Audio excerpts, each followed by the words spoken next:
Should I start, Mark, with the breaking news that I've got here on KCMO Talk Radio? Oh, hell yeah. Let's go. Let's go, baby. Woo! Let's do it. Good morning. It is a Friday, 6:04 on KCMO Talk Radio in Kansas City. And I will start with this. And I will just throw it out there and you do with it what you want. I've been sitting on this for, about a week and a half, 2 weeks now. And just waiting for more sources and more confirmation on this story. And I can confirm that the Chiefs have an RFP out, a request for proposal, to build a new stadium at 435 and 70 in KCK. It would be a domed stadium, 65,000 seats, a retractable grass field, like what they do in Vegas. And this does not mean they're going to Kansas. It doesn't. It just means that there is an RFP, a request for proposal, out on the streets. It has been thrown out there to multiple architecture firms who are obviously being asked to bid and throw their ideas out there and share proposals and things of that nature. And that if this thing does come to fruition on the Kansas side of the state line, there will be two finalists who will be picked early next year for what they would dub a design competition. So, once again, this does not mean the Chiefs are going to Kansas. That's not what I'm telling you. That's not what I'm reporting at all. I'm just telling you that there is at least movement on a potential stadium on the Kansas side as they try to obviously hedge their bets. If I was a betting man, and this is just me being a betting man, not like Mark, who does, 6-7-way parlays on a Purdue St. Francis game on a Tuesday night with a 35.5-point spread. I'm not talking about something like that. I'm just saying, my gut still tells me that they stay where they're at Arrowhead Stadium. But at least there are conversations and RFPs being put out there on the street to various firms. And there's NDAs all over this thing. But there is at least movement on the Kansas side of the state line as they consider some type of a dome stadium, 65,000 seats out there by the Legends. So that's the report as we kick it off on a Friday morning. And we're still waiting to see what the outcome of the Royals' goofy monkey survey poll is going to be, where they threw out ideas around, hey, we're going to ask the fans, you want North KC, you want downtown, you want Overland Park, what do you think? Because that's how multi-billion-dollar deals get done, through survey monkeys, right? That's how it goes. You got to be kidding me. But I will say, and this was shared with me the other day, and I hadn't put two and two together, but this was the first time since the failed vote in Jackson County that the Royals had publicly acknowledged North Kansas City is a legitimate site for a future ballpark. My guess is this poll, it's kind of like a push poll in politics, where they're going to get the result that they want to get to justify whatever the means are. Like whatever they actually end up doing, they will use this poll to partially justify it. That's my guess. I don't know what the outcome of the poll is going to be. I happen to believe, based on my reporting and sources, that North Kansas City finds itself in a very good spot. Doesn't mean it's a guaranteed done deal, nothing like that. They just find themselves in a very good spot. Overland Park is number 2 at 119th and all. And I don't even know why they put downtown in the survey. From what I gather, it's basically finished. Nothing's happening down at Washington Square Park. Not enough land, not enough other ways to make money. That's the whole point of moving. And the ingress-egress is an absolute nightmare. And frankly, let's be honest, the state power players here, the Mike Kehoes of the world, who has been deep in the weeds on this thing. I mean, he is, if this thing gets done, Mike Kehoe may not get enough credit for keeping both of these teams in Missouri. But all the big power players in Missouri are like, Royals, go up north, go to Clay County. And that is compelling, obviously, for the team, knowing you've got state buy-in on one of these two locations on the Missouri side to spread out some of that tax base, help keep the Chiefs in Jackson County at Arrowhead Stadium. That's what the statewide power players want. And that matters here in all this, right? When you're talking about transportation money and ingress, egress, and rebuilding highways and roads and bridges and things of that nature, that matters. So that's where all this stands right now. And I do believe that we are down the home stretch. Maybe 2-3 weeks to go, give or take. I'll say, you know what? Let me say 3 or 4. All right? I don't want to jump the gun. I mean, nothing's been done ahead of schedule or on time. But give it 3 or 4 weeks. And you did hear Kansas Senate President Ty Masterson say, if anyone's coming to Kansas, well, you know what? We got to know something by early December at the latest to approve it by the December 31 deadline. So that's where we're at right now as we kick it off on a Friday morning on KCMO Talk Radio. My buddy Nick Haines, Kansas City PBS, will be here to talk about the week that was in Kansas City in less than 1 hour, just after 7 o'clock on 95.7 FM. Now, we are sitting here still on day 38 of a government shutdown. And if you were hoping that the GOP was going to nuke the filibuster, as the president has alluded to, well, I have bad news for you. The votes are not there. Now, I happen to be someone who is glad the votes are not there to nuke the filibuster. I get the frustration. I really do. But I'm not going to play Chuck Schumer's game. No way, no how.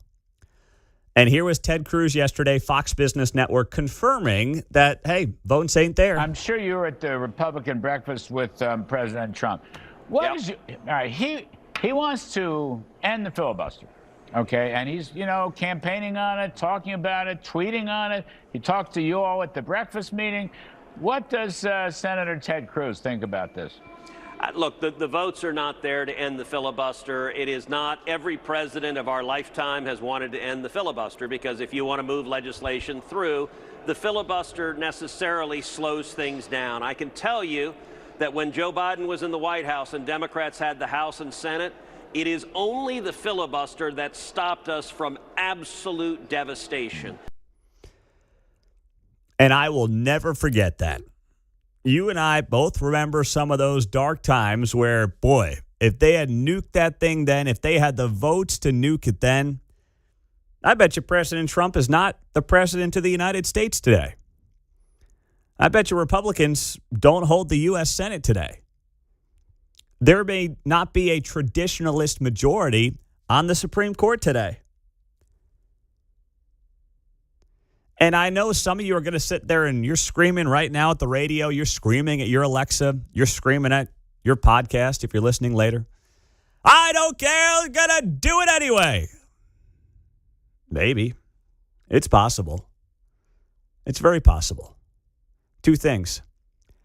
I don't want to give them a reason to do it. I don't want to be the catalyst for why they did it. And also, the Senate map, when you look at how the Senate, the Senate doesn't turn over every 2 years like the House does. Everybody's not on the ballot at the same time. In the U.S. Senate, you have it staggered, where there's 6-year terms and people stack up and go to re-election at different times. When you look at the Senate map for 2026, it's favorable to the GOP. They should hold the Senate next year, even if they lose the House. Same thing going on to 2028. So when you look at those maps and the way they break out, things actually set up pretty well for the GOP to hang on to the Senate. The only way they don't is if you somehow drum up massive Democrat enthusiasm in these states. They flip a couple of big swing seats, they get the power. And one of the ways to do that, I believe, is to nuke the filibuster, energize their base like crazy in swing states, win back the Senate, and then they will go to absolute town on you. That's what they'll do. And it won't take them long to do it, I'm sad to say.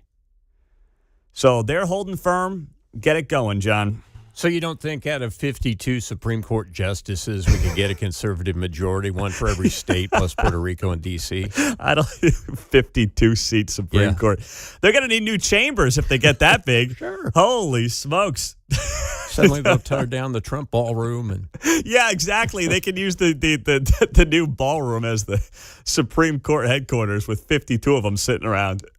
Oh, my goodness. But there is a new plan for today as we sit here on day 38 of this government shutdown. There is a new plan to try to reopen the government. And we'll share with you what exactly that looks like coming up next on KCMO Talk Radio 95.7 FM.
from Leawood to Liberty. You're listening to Mundo in the Morning on 95.7 FM, KCMO Talk Radio. So there's a new plan today for the GOP on day 38 of the government shutdown. Different approach to try to end things, according to CBS News, with the hopes of peeling off enough moderate Democrats to end the stalemate. The GOP plan involves a vote to advance the House-passed continuing resolution with the goal of amending it to include long-term appropriations bills and as an extension of government funding beyond November 21st. Senate Republicans are hoping, according to CBS, that moderate Democrats who have been involved in negotiations all week will be enticed by the appropriations bills and a promise to hold a vote on extending health care subsidies. Friday's vote would need 60 votes to succeed. Of course, that is a bar the Senate has failed to clear for the last 37 days. Senate Majority Leader John Thune telling reporters at the Capitol last night, "My hopes and expectations are always that we're going to have enough Democrats to actually proceed, but I don't know. We'll see." So that's the plan today. At least there's a plan. I mean, I'll give them that much. At least they've got something new to bring to the table instead of just the same old, all right, let's go vote. Oh, man, we came up short just again. I can't believe it. Wow. Talk about a bombshell. You've got Democrats emboldened coming out of Tuesday night's elections, although they're overplaying their hand on that. Big time. If they think that they had landslide victories in blue states on Tuesday night because they shut down the government, I mean, they're sorely mistaken. But that's what happens, right? When you come out of these elections, you can basically make up your own narrative as to why one side won and one side lost. It's not like sports. Like in sports, it's very obvious. In football, it's like, hey, we lost because, well, we couldn't slow down the Bills' running game. We couldn't stop James Cook.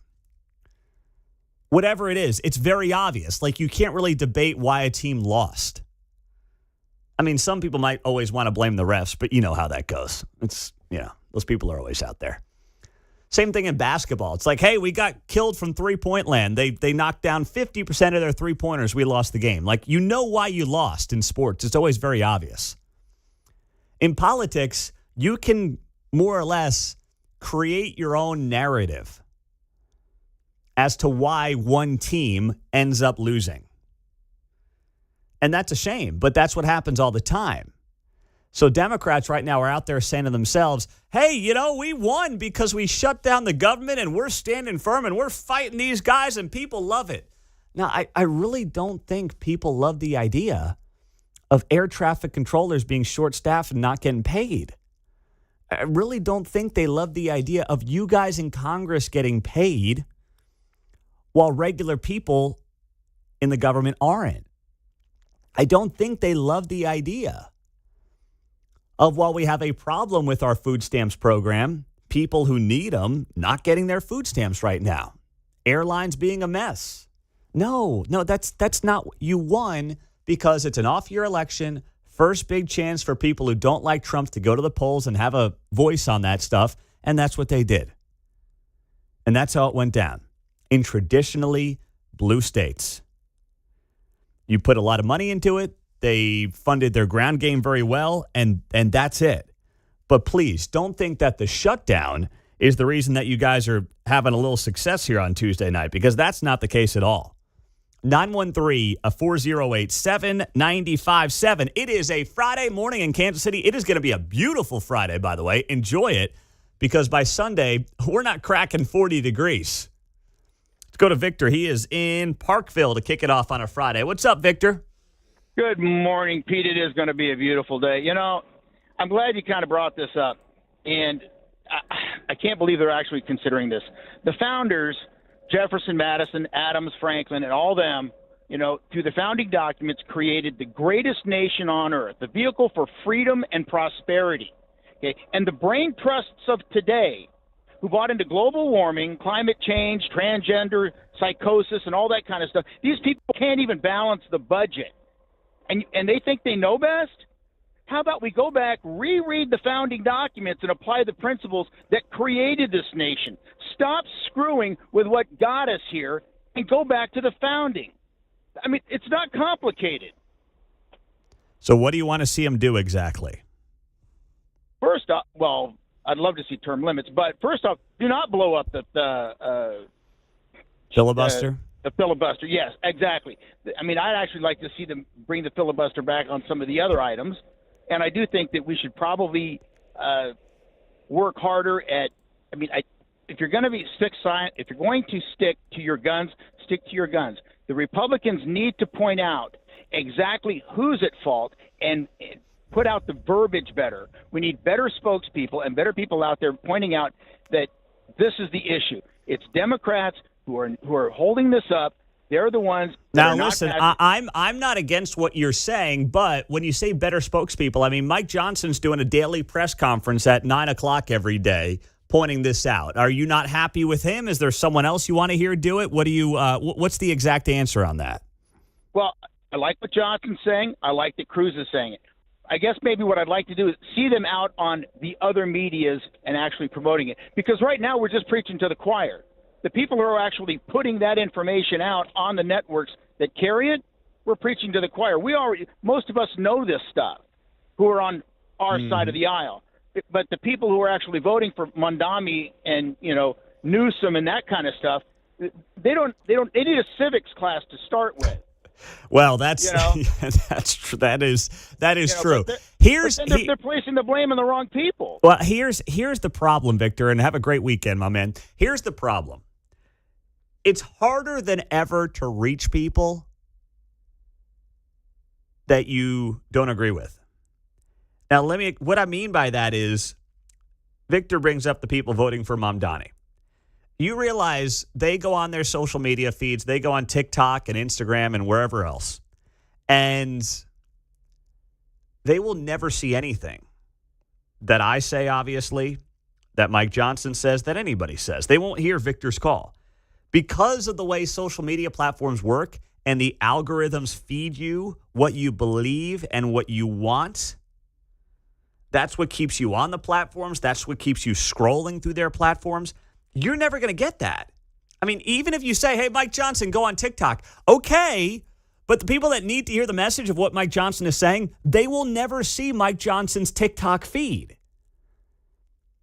So it's easy, and I'm not disagreeing with Victor, but it's easy to say, we got to get in front of these people. How do you do it? We are all in our own echo chamber and our own little bubble. And actually, I believe that talk radio, and radio in particular, which is still a mass medium that can reach a lot of people across different ideologies. We have proven that here on KCMO. There's a lot of people listening right now that may not agree with me. That's cool. They can call up the show. We can have a conversation about it. That's what's great. We're one of the few final places where you're going to have that broad tent and be able to have that conversation. Because on social media, you're not incentivized to do that. The companies aren't. But coming up, let me ask you, are you all concerned about traveling or flying right now? Someone in Missouri is. We'll talk about him and what's going on that front. It's a member of the Senate, by the way. He brought it up. He's spot on with this, and we'll explain what he had to say coming up next.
Hey, it's Vince Gallane's Catch My News Show at 11 o'clock after Kevin Keatsman on 95.7 FM KCMO Talk Radio.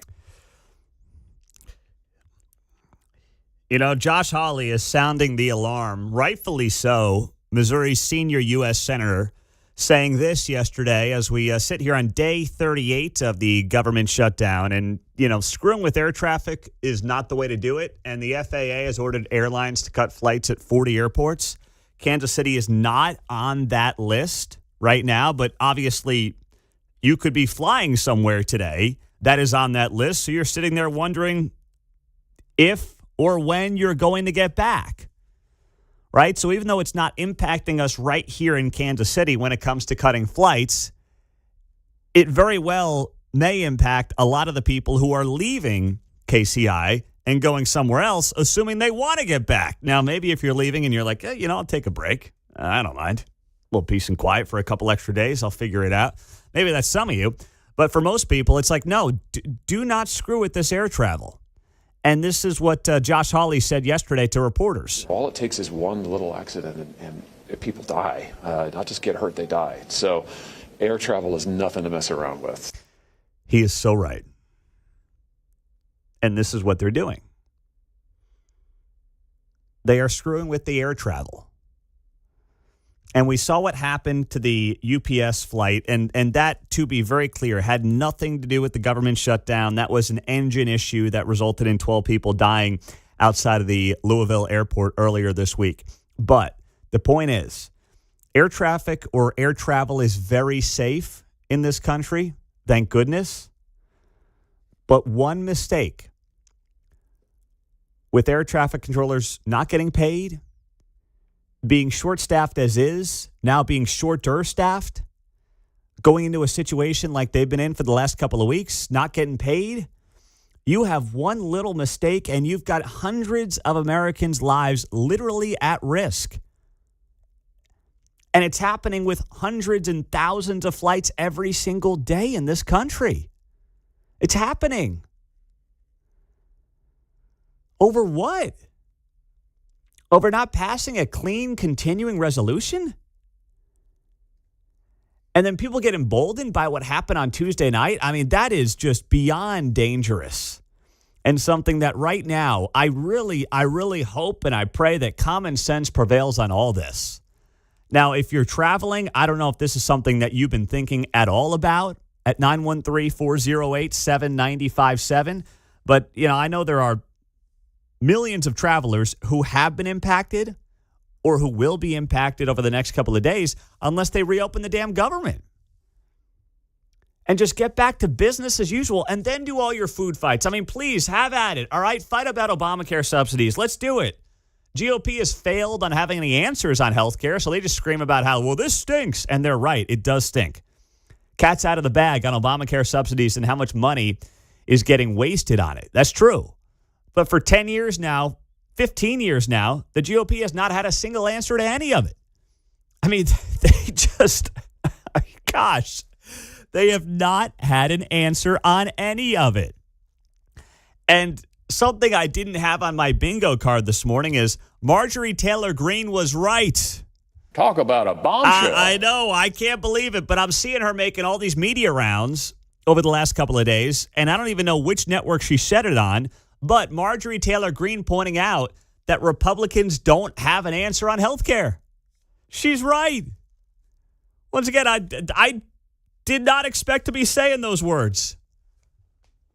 But she's absolutely right. But you guys have all those food fights. Just get the government back open. Walter's in Spring Hill. What's up, my man? Hey, Pete. I was telling John, my wife flew up to Virginia Beach where her son's in the Navy to visit the grandkids, and she's supposed to fly from there to New York to visit our daughter. And with this shutdown, I don't like flying anyway. I'd rather drive 20 hours and wait around on airports and fly a 2-hour flight. But I'm going to go pick her up in Virginia Beach and then drive. We're going to drive to New York and spend Thanksgiving, and then we're driving back because I just don't trust this airline stuff. Okay, so is she there already in Virginia? She's already in Virginia. She flew about 2 weeks ago, and she's scheduled for a week from Saturday to fly to New York, where our daughter is. And so I just don't trust it. I was going to take off a couple of days, but I'm going to take off that whole week, and I'm going to drive up to Virginia Beach, pick her up, and we're driving from Virginia Beach to New York, spend Thanksgiving, and then we're driving back here to Kansas. Well, you're going to get your miles in, my man. Jeez. Well, yeah. Wow. I love to drive. I'd rather drive, like I said, I'd rather drive 20 hours than screw around with a 4-hour flight. Yeah. I detest the airline. All right, so you've already made that decision then. You're just getting in the car and you're going. Even if what if the government opens up like today or on Monday? You're doing it anyway? I don't care. I'm still going to get her. All right. Yeah. Well, that's a lot of Mundo in the Morning podcasts you can listen to on your 20-hour drive. You bet. You bet I will be. There you go. All right, nice job. Well done there, All Walter. right. Stay safe, buddy. Thanks. You bet. There you go. Got in the old podcast plug while I was at it. How about that? Nice job. See what you did there. Thank you. Pat myself on the back for that one. Well, I can't sit here and blame him, right? I mean, especially if you prefer driving anyway. 913-408-7957.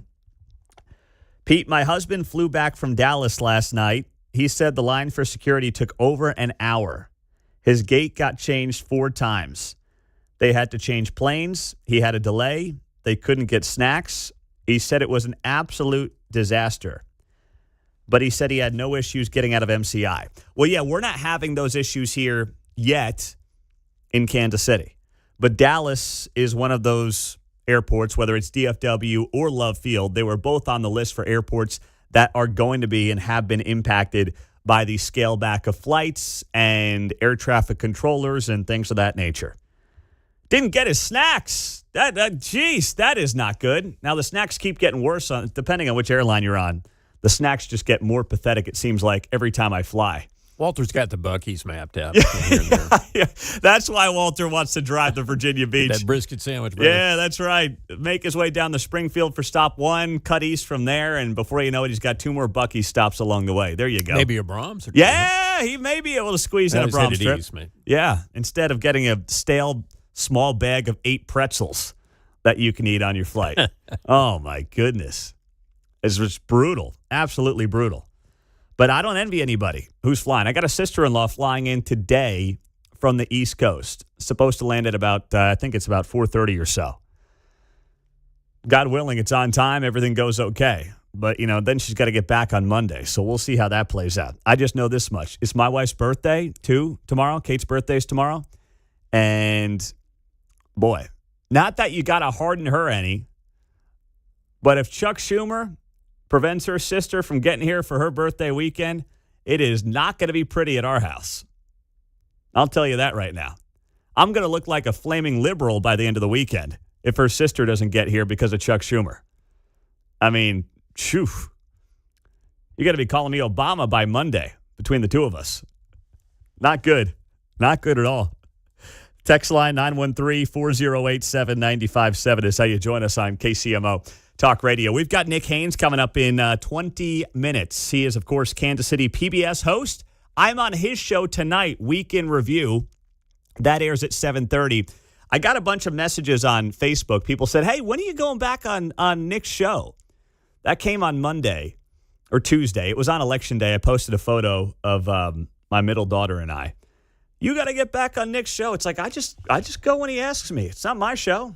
It's like people yelling at other people for not going on my show. I know how it works. The host has to invite you on, but coincidentally enough, he did this week. So we'll do that tonight, 7:30. Let's go to Paul in Kansas City. What's up, Paul? Hey, Pete, novel idea of John Thune and Mike Johnson. I'd get up there today and say, you know what? For the American people, here's the 66-page demands by the Democrats, $1.5 trillion, money for PBS, NPR, money for Iraq, everything. We're going to go ahead and give it to them. Have a nice day. Why would you do that?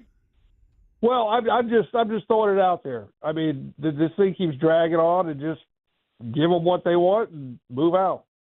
I mean, they're not going to back down. They're just not going to do it. Would you do that though? Would you want basically the Republicans to just cave on this? Well, I don't know because we can't blow up the filibuster. I don't think we can do that. We can't go that far, but. Otherwise, they're going to get something out of this. They're going to extract some kind of demands out of this, and I'm just throwing it out there. I'm just saying, maybe we just say for the American people, we turn the narrative and say, hey, we're going to help the American people. We're going to give the Democrats, and then you start hammering on each one of the things that they got. And then you just say, okay, here you got money for NPR, PBS, money for Iraq, and all these other foreign countries. This is what they wanted. This is what they got. This is what they held you up for. Just try to expose it all. I think that they can, thanks, Paul, I think they can expose it without giving them everything. I really do. But I think the bigger conversation about Obamacare subsidies and all these different things, I mean, those are very valuable conversations to have. It's just not going anywhere right now. It's not working. Democrats are dug in. Coming up, the 6 at 6, top 6 stories in the 6 o'clock hour we'll get to on KCMO Talk Radio.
On Friday's Guy Benson Show, Byron York on the shutdown and immigration and more, plus Lucas Tomlinson on a big geopolitical development. Coming up at 2 o'clock on KCMO. 6:49. Good morning. It is great to have you here. Happy Friday. Not a red Friday. Chiefs have a bye this week, of course. So let's get to our top 6 stories of the morning. It's time for the 6 at 6 on KCMO Talk Radio. Number 1.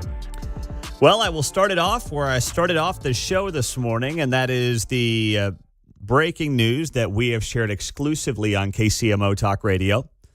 The Chiefs have an RFP out for a new stadium in KCK. That is a request for proposal that has been sent out to multiple firms to build a new stadium at 435 and I-70.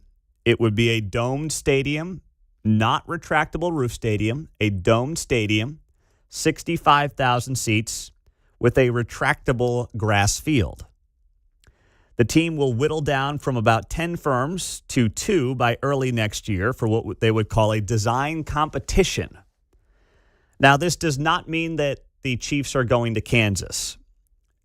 It simply means the team continues to take steps forward to seriously explore a move across the state line.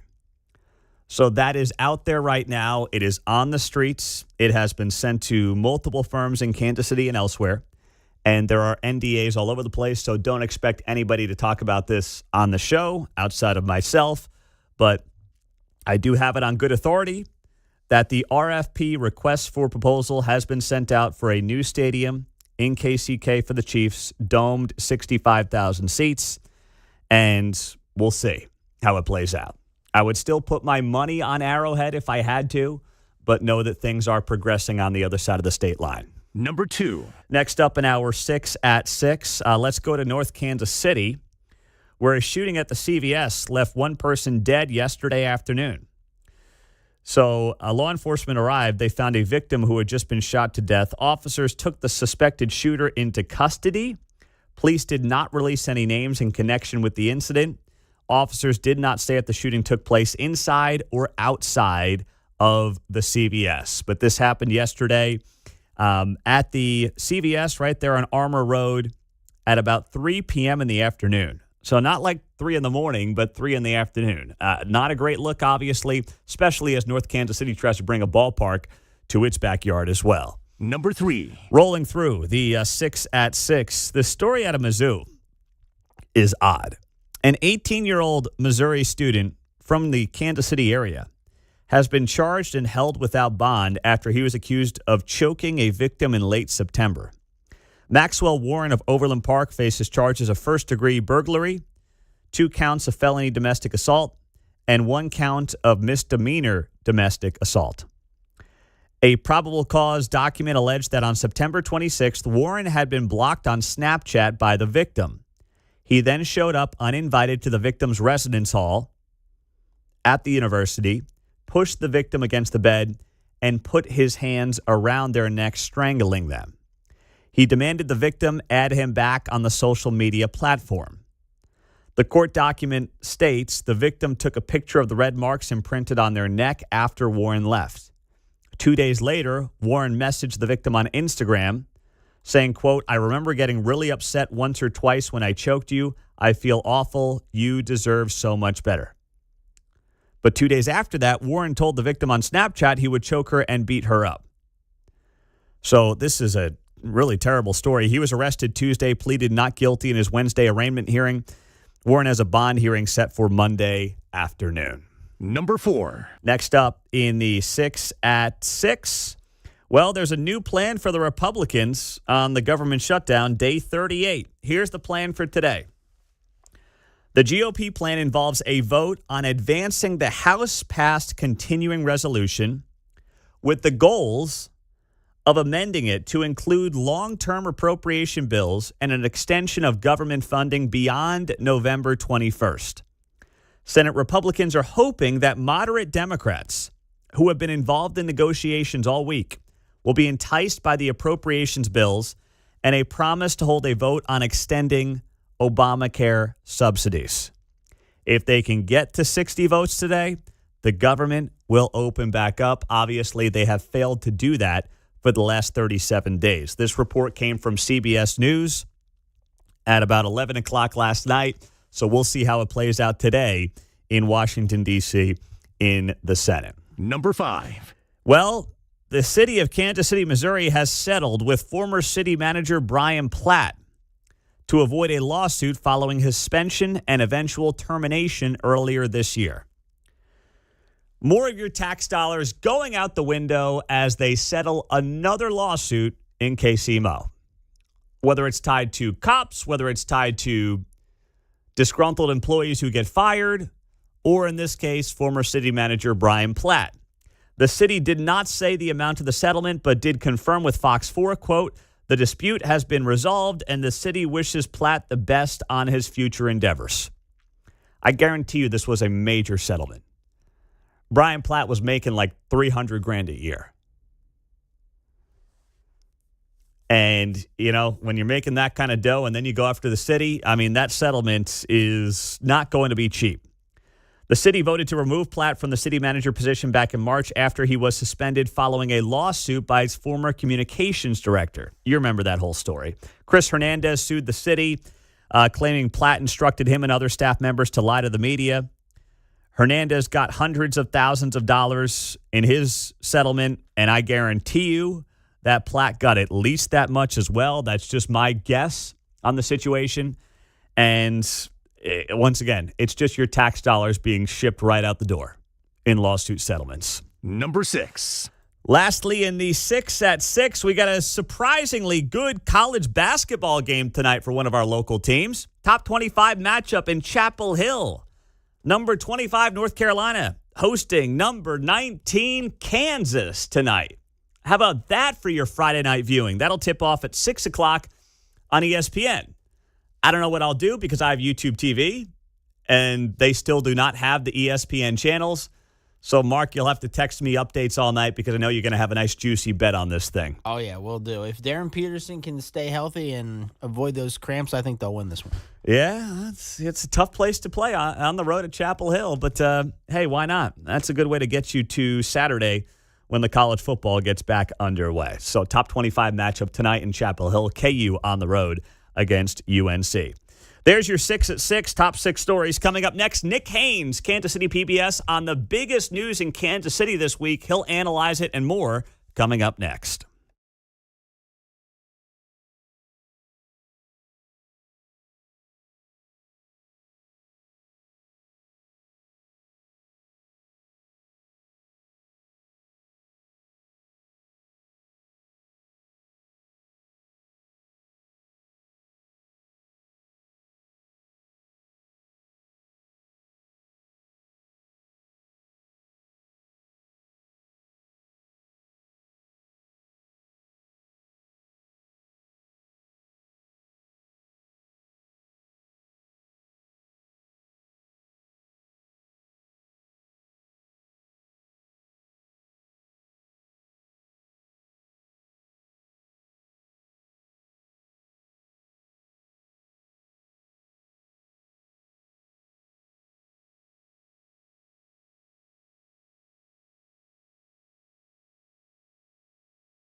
Well, it's been a busy week in Kansas City, and no one knows how to break it down better than our good friend Nick Haines of Kansas City PBS. He is the host of Week in Review. He was kind enough to have me on his show that airs tonight at 7:30. And obviously, you had these local election results that were top of mind for many folks. And let's get him on the show. Here he is, Nick Haines on KCMO Talk Radio. Nick, take me through the story in Costco this week where you get asked about the election and people think you're talking about the New York City mayor's race. What does that say about us? It sure does. And that wasn't the only one. And I was kind of perplexed. We fixate on everything that's happening here and how many people wanted my opinion on the election. I'm in the cereal aisle, Pete, of our Costco. And hey, Nick, what do you think about those little election results last night? Well, I said, are you on the Kansas side or the Missouri side so I can guide my answer? Oh, no, we're talking about New York City and Virginia. It is, the nationalization of politics is big. But we certainly noticed that most people did stay home on election day locally. And it seemed like the biggest interest people had was happening thousands of miles away that had no direct impact on their lives. You're right. But the reality is people do care about those races. So I always try to figure out how to tie New York City to Kansas City and, like the free bus fare that their now mayor-elect wants that we have in Kansas City or had in Kansas City. So I try to tie those two things together because you're right. True. People are just fixated on some of these national things. But then when the stuff's happening in their backyards, they don't really care about it as much. So what about you on Tuesday night? What was the big story for you coming out of the election? I think it's about, margins more than anything. Were we going to have any big surprises? I don't think there were any huge surprises that we saw on election night. But I think when you look at the big winners here, with all of the discontent that you see in Overland Park about whether there's going to be a Royals ballpark and all the congestion and problems that might cause, whether it be the concerns over taxes there, whether it be how many apartments are being coming into Overland Park, why is it that they're giving, $250 million in tax incentives to Black & Veatch to build their headquarters there when they're already in the city. All of those you think would give a sense of discontent there, but the mayor of Overland Park winning with more than 70% of the vote. So that was, a big win for him, and that decides that, at least for the next 4 years, that's off the table. And as you pointed out on our show, I think on the Missouri side, that whole, should we elect the county assessor question that was on the ballot, one of the few questions many people in Kansas City were voting on, and that passes with 88% of the vote. And as you correctly point out on my own show this week, how many issues do you get today where people are so committed to have that sort of a singular view on something? We can't agree on what ice cream we want to have at dinner time. So that was kind of extraordinary. That's a good point. Nick Haines, Kansas City PBS Week in Review, airing tonight, 7:30. Do not miss it. Talk at all about the top stories in Kansas City. So when you look at the supposed nonpartisan nature of these local elections, to me, they're becoming more partisan than ever because you had the Johnson County Democrat Party brag about its success on Tuesday night. And the reality is the people that affiliated with the Democrat Party on Tuesday night mostly all won. I mean, like crazy margins, and they all seem to pick up victories. So is this notion that these races are nonpartisan officially dead? This was a really interesting election. To me, it was a tipping point because it used to be in Johnson County that if you were a Democrat, you hid that everywhere you could possibly go. You never even mentioned it. You'd have no clue whatsoever. This time it was more unmasked. Candidates you would see even on their campaign pages say they were being endorsed by the Johnson County Democratic Party. So for the first time, they were viewing that as a positive that was going to help them electorally. But I'm going to push back even among what people are saying. For instance, I saw that the former Fox 4 meteorologist, now Kansas Senator, Mike Thompson, talking about, the problem was the turnout. But I was looking through the numbers and looking at the last election cycle in Johnson County for a similar election. So that's 4 years ago, Pete. So they had the vote this time around was at 24%, I think 24% was the electoral turnout in Johnson County this time around. Well, 4 years ago, it was 25%. So the turnout wasn't actually higher this time around. But certainly Democrats felt energized. They did go to the polls versus Republicans, but it still wasn't a high turnout election. That's interesting. Yeah, I mean, it wasn't high compared to a midterm year or certainly a presidential year. Even a local city election. Okay, but still, that's you're saying on par with 4 years ago. The difference is 4 years ago, Republicans had slightly better turnout. Republicans did not turn out at all in Johnson County on Tuesday night, and that seems to be a problem for them as the Democrats continue to get a stranglehold on Johnson County by and large. Is that something we should read into after Tuesday night, or is that too much because of it being an off year? I said this was lower. This is 1% lower than 4 years ago. So, the turnout wasn't great. People weren't going to the polls. So how much does that tell you for future elections? The partisan nature of those, I mean, I think you will see a push again now to make these partisan elections. It's happened over the years. Why go through the pretense of it? Let's just say these are Democratic school board members or Democratic or Republican school board members or trustees on the board of on the board of Johnson County Community College, that kind of thing. That I think you'll see starting to build again over the next few months. That's a good point. All right, Nick Haines here, Kansas City PBS. The Royals, they put out a survey. They want to know what you think, Nick Haines, about where they should play baseball, because this is how billion-dollar decisions end up getting done, right? Online survey monkey polls. That's how it always goes. Are you buying any of this? I just loved that story because I thought it was so preposterous that the Royals were in some way going to now, after all of this time, I mean, really the cycle of all of this when it was first proposed, it's going to be at least 4 years since John Sherman first said we were interested in downtown ballpark. Now, based on a survey that you do online that you're going to, then they're going to decide what location they're going to build in. And the other thing is, Pete, if you remember, they have the 3 sites in this. They've got Overland Park, downtown, and North Kansas City. And yet, just before the last election, which is now 18 months ago, they select those sites. They say, we're going to build in North Kansas City or in downtown in East Village. And then just on the eve of election day, completely change and choose a site that wasn't even on the list. So it's really hard to buy some of this and what this seems a bit like faux public engagement, just to say we're doing something. It's total faux public engagement. I mean, that's what it is. And I can tell you what, I had multiple people, Nick, with the Royals mad because I basically said the same thing when this story broke earlier in the week.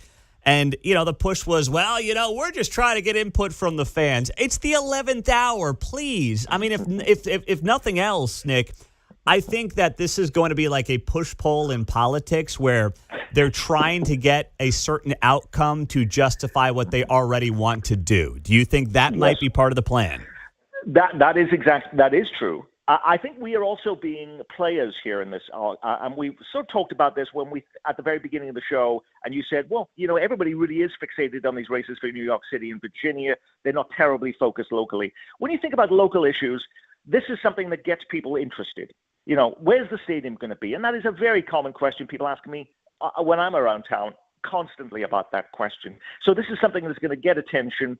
And so we actually play into this.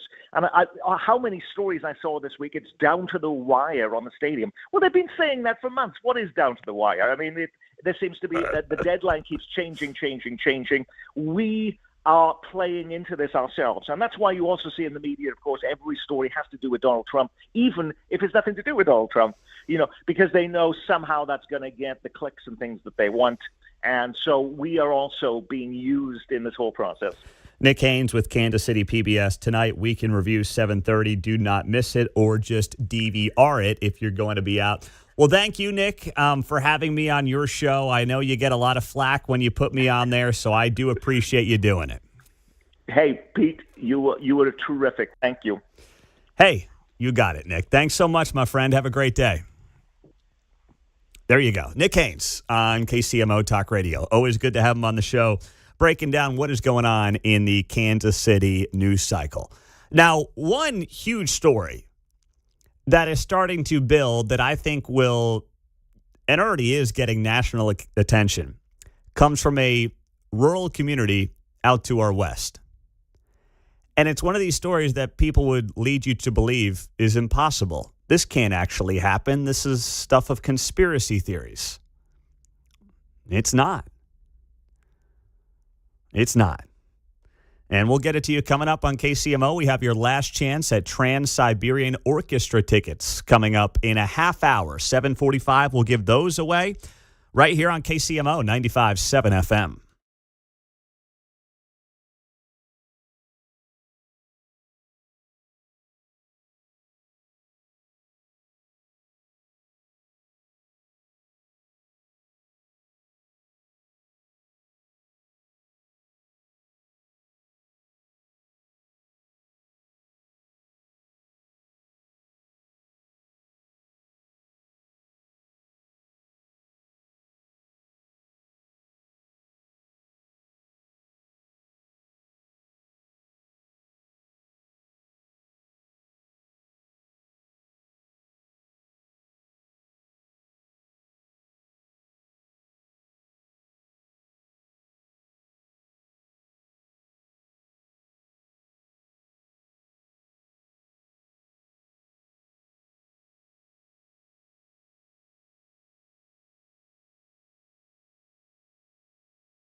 From Gladstone to Gardner, you're listening to Mundo in the Morning on 95.7 FM, KCMO Talk Radio. Well, I guess I'm not an idiot if Bill O'Reilly is willing to be my friend. That is my takeaway from his morning update there on KCMO Talk Radio. Not saying I'm the sharpest tool in the shed, but at least Bill doesn't think I'm a total moron, so I'll take that as a win on a Friday morning, John. Killing the Idiots book is coming soon. The 21st bestseller of the series, Killing the Morons. At the top of the list, Larry in Prairie Village, Don in Blue Springs. No, I wouldn't do that. So this story's gotten national attention. Fox News wrote about it last night. Kansas mayor hit with criminal charges for allegedly voting as a non-citizen in several elections. This is out in Coldwater, Kansas, the beautiful community of Coldwater, Kansas. And I can say that because I've called high school football in Coldwater, Kansas. It may still be Coldwater Protection. They combine those two communities, but there's probably like 4 other communities now on the football team. But anyway, they got great people out there. However, their mayor, Jose Joe Ceballos, is alleged to have been voting illegally in elections. Fox News has written about it, so have other national media outlets. And Attorney General Kris Kobach, who will be on the show in 1 hour to address this story, announced charges against Ceballos, saying that there are 3 counts of voting without being qualified and 3 counts of election perjury. Now remember, this guy's the mayor. He just won re-election, 83% of the vote, according to the unofficial results. He is a legal permanent resident of the United States with Mexican citizenship. Ceballos was first elected mayor of the town just north of the Oklahoma border in 2021. Before that, he served 2 4-year terms on the city council. At a press conference, Kris Kobach alleged that as a non-U.S. citizen, Ceballos illegally voted in August of 24, November of 23, and November of 22. Election officials said Ceballos has been on the Kansas voter rolls since at least 2006. So one of my first questions to Kobach is going to be, how did the guy get on the voter rolls? How does this work? I mean, he's been on the voter rolls for 20 years. Now, I'm not sitting here and telling you that it's some mass conspiracy. Like, there's still this belief from some people around Johnson County that somehow the reason Sharice Davids keeps winning elections is because, like, there are illegals voting. I'm sorry, there's no evidence to back that up, okay? I know everyone thinks, too, like, people want to say, oh, all the machines are rigged in Johnson County. No, they're not. You're just getting your clocks cleaned because the local GOP is not doing a good job. They're just not. But there are problems like this, and there are examples like this. So it's not as clear as, like, it never happens. It does happen. Here's an example of it. It doesn't mean it's happening en masse, but it does happen. The question is why? So, of course, the Kansas City Star writes about this, and they're trying to soften the whole thing. They write here in their piece, which was the headline story on the website last night at the Kansas City Star. It'll probably show up in Sunday's paper by the time they get it up to Iowa, get it back to Kansas City. It's, going to be 3-4 days from now. In comments under the post on Coldwater's Facebook page, community members grappled with the news of the charges brought against Ceballos. His daughter defended her father's integrity. She said, "You all know my father and know that he is a hardworking man. I can promise you he truly didn't know that he could not vote or run for positions that he ran and served. It is a very sad day." Others weighed in with their own thoughts about the mayor. One user commented, "Joe was a pleasure to work with when I worked for the city, and he was head of the water department. He's one of the most honest, intelligent, and hardworking people I know. He obviously won by a landslide. I pray the city gives him their full support. This petty action by Kobach makes me ill." Another user commented that Ceballos should be granted U.S. citizenship, effective retroactively from the time he began all his service to the community. Listen, he may be a good man. I don't know the guy. I really don't. I don't know the man. He obviously does care about his community, and he's wanted to give back to his community, and he's run for local office. And let's be honest, there's a lot of people that want to complain that won't even get out there and vote. This guy, for whatever reason, at least wants to give back to his community. And let's be honest, that's a pretty red part of the state. So I'm sitting here thinking that he's probably not some crazy woke guy in Coldwater, Kansas. But that doesn't matter. That's not the point. The point is you can't have people who aren't U.S. citizens holding elected office. You just can't do it. And I don't really care what their political leanings are.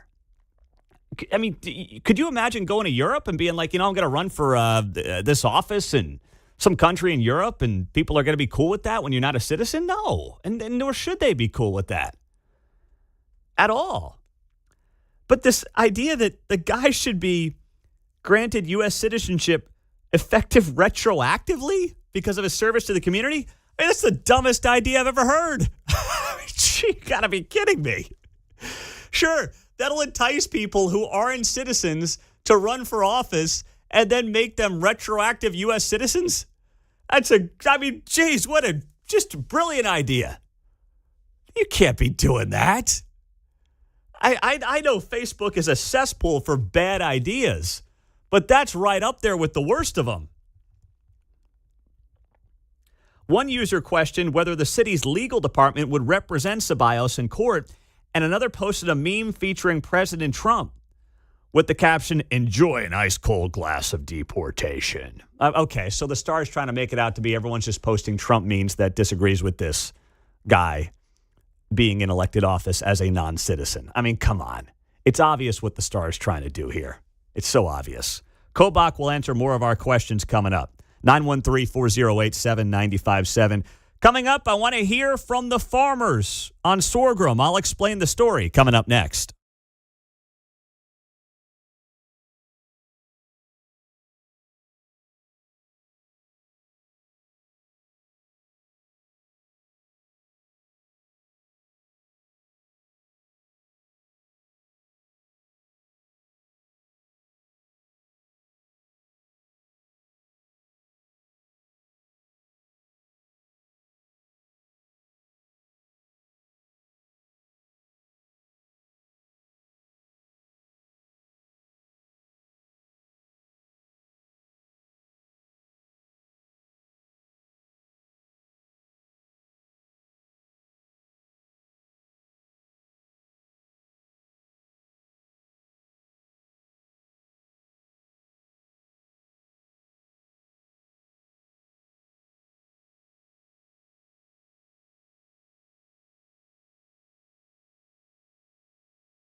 On Friday's Guy Benson Show, Byron York on the shutdown and immigration and more, plus Lucas Tomlinson on a big geopolitical development. Coming up at 2 o'clock on KCMO.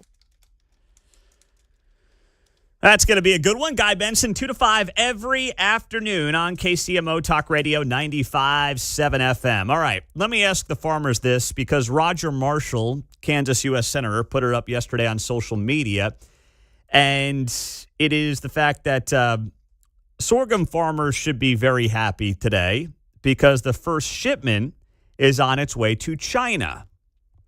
This was part of the deal that was set by the President of the United States, where, of course, they are going to be buying more of our grains. And Roger Marshall sharing yesterday that 60% of America's sorghum is grown in Kansas. He says this is great news for our Kansas milo farmers. It was a post that was first put up by Secretary Brooke Rollins. She runs the USDA. She wrote yesterday afternoon that the first shipment of American sorghum is on its way to China, thanks to our deal maker in chief. So I'm glad the farmers are going to make some money. I'm glad they're doing well. Am I thrilled that we're helping out China? No, I'm not. I'm not. If it's a short-term boost to help out the farmers who are struggling, okay. All right, good. Fantastic.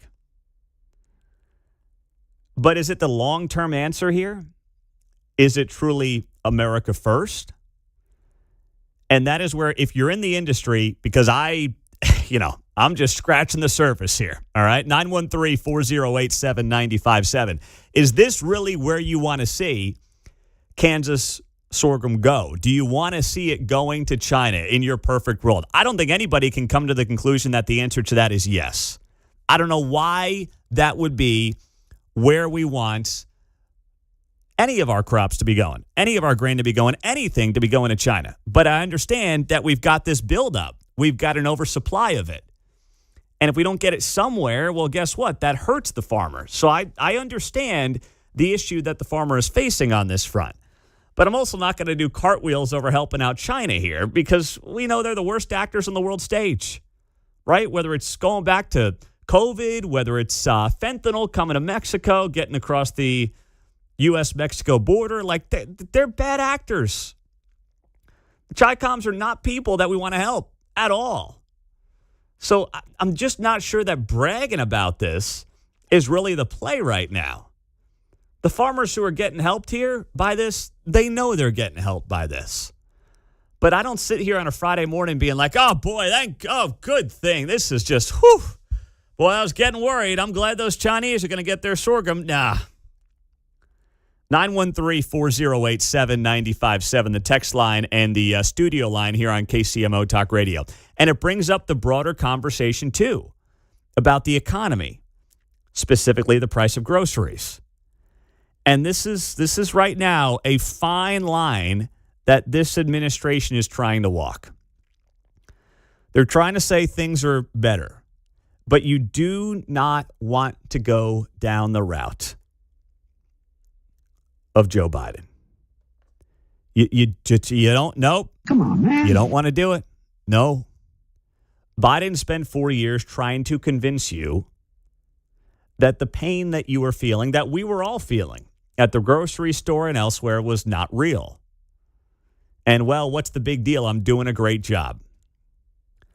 And there's an element of that going on right now from some in the Trump administration. I mean, I couldn't avoid going on social media yesterday and seeing all these posts. Oh, boy, food prices are, everything's great. You guys, we just got to talk about it more.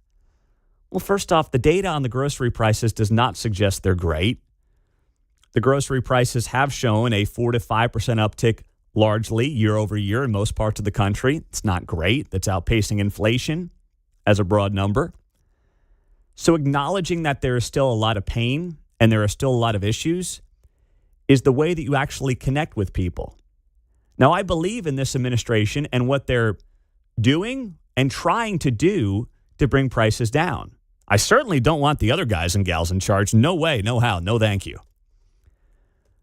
But please don't sit here and tell everyone that it's all just hunky-dory, everything's awesome, because it's not. There still is plenty of pain out there, especially at the grocery store. And this is something that, of all people, was brought up by Marjorie Taylor Greene yesterday. I mean, she nailed it on CNN when she was talking about this last night. The president says there's virtually no inflation and that grocery prices are going down. Do you agree with him on that? No, I go to the grocery store myself. Grocery prices remain high. Energy prices are high. My electricity bills are higher here in Washington, D.C. at my apartment, and they're also higher at my house in Rome, Georgia, higher than they were a year ago. So affordability is a problem, and I'm a mom. My kids are 22, 26, and 28. That's the generation I worry about the most, and they're having a very hard time. But when I go back home and I talk to many of my constituents, I'm hearing stories of not only are we having a really hard time affording groceries and rent and things like that, but I'm also hearing stories about people maxing out their credit cards just to afford their monthly expenses. So when the president says that it's not that affordability hasn't been fixed, it's that people and Republicans aren't talking about it enough. That seemed to be a takeaway of his from Tuesday night's elections. Mm-hmm. You disagree with that sentiment? I think Tuesday was definitely a referendum on how leaders in this country are leading. And I believe in America First policies. That's why I campaigned for President Trump and have supported him as long as I have, and I do support him. But I want all of my colleagues to come through in action in supporting America First policies. And I think the American people showed that on Tuesday. You're not going to convince them to go to the polls and vote by bailing out Argentina. And you're not going to convince them to go to the polls and vote by continuing to fund foreign wars and foreign countries and foreign causes. You're going to get them to go to the polls and vote when you show up to work and actually fix the problems that they face every single day. Marjorie Taylor Greene is right. That was not on my bingo card this morning, by the way, but, you know, we all shock ourselves once in a while. She's right. Now, I think a lot of the foreign policy stuff has been important, and there's definitely things there that need to be done to make the world a safer place. But if people are still feeling the pinch when it comes to the grocery store, all that stuff is always going to be secondary. And I thought that J.D. Vance had kind of a cryptic post the other day after the elections, and part of his post read as follows. He says here, I think it's idiotic to overreact to a couple of elections in blue states, but a few thoughts. And he writes here, we need to focus on the home front. The president has done a lot that's already paid off in lower interest rates and lower inflation, but we inherited a disaster from Joe Biden, and Rome was not built in a day. We're going to keep working to make a decent life affordable in this country. And that's the metric by which we'll ultimately be judged in 2026 and beyond. He's right. They did inherit a mess. It can't get fixed overnight. But please acknowledge that. Like, that's the approach. Hey, we're working on it. We know we're not there yet, but here's what we're doing, steps A, B, and C, to try to continue to solve it and fix it.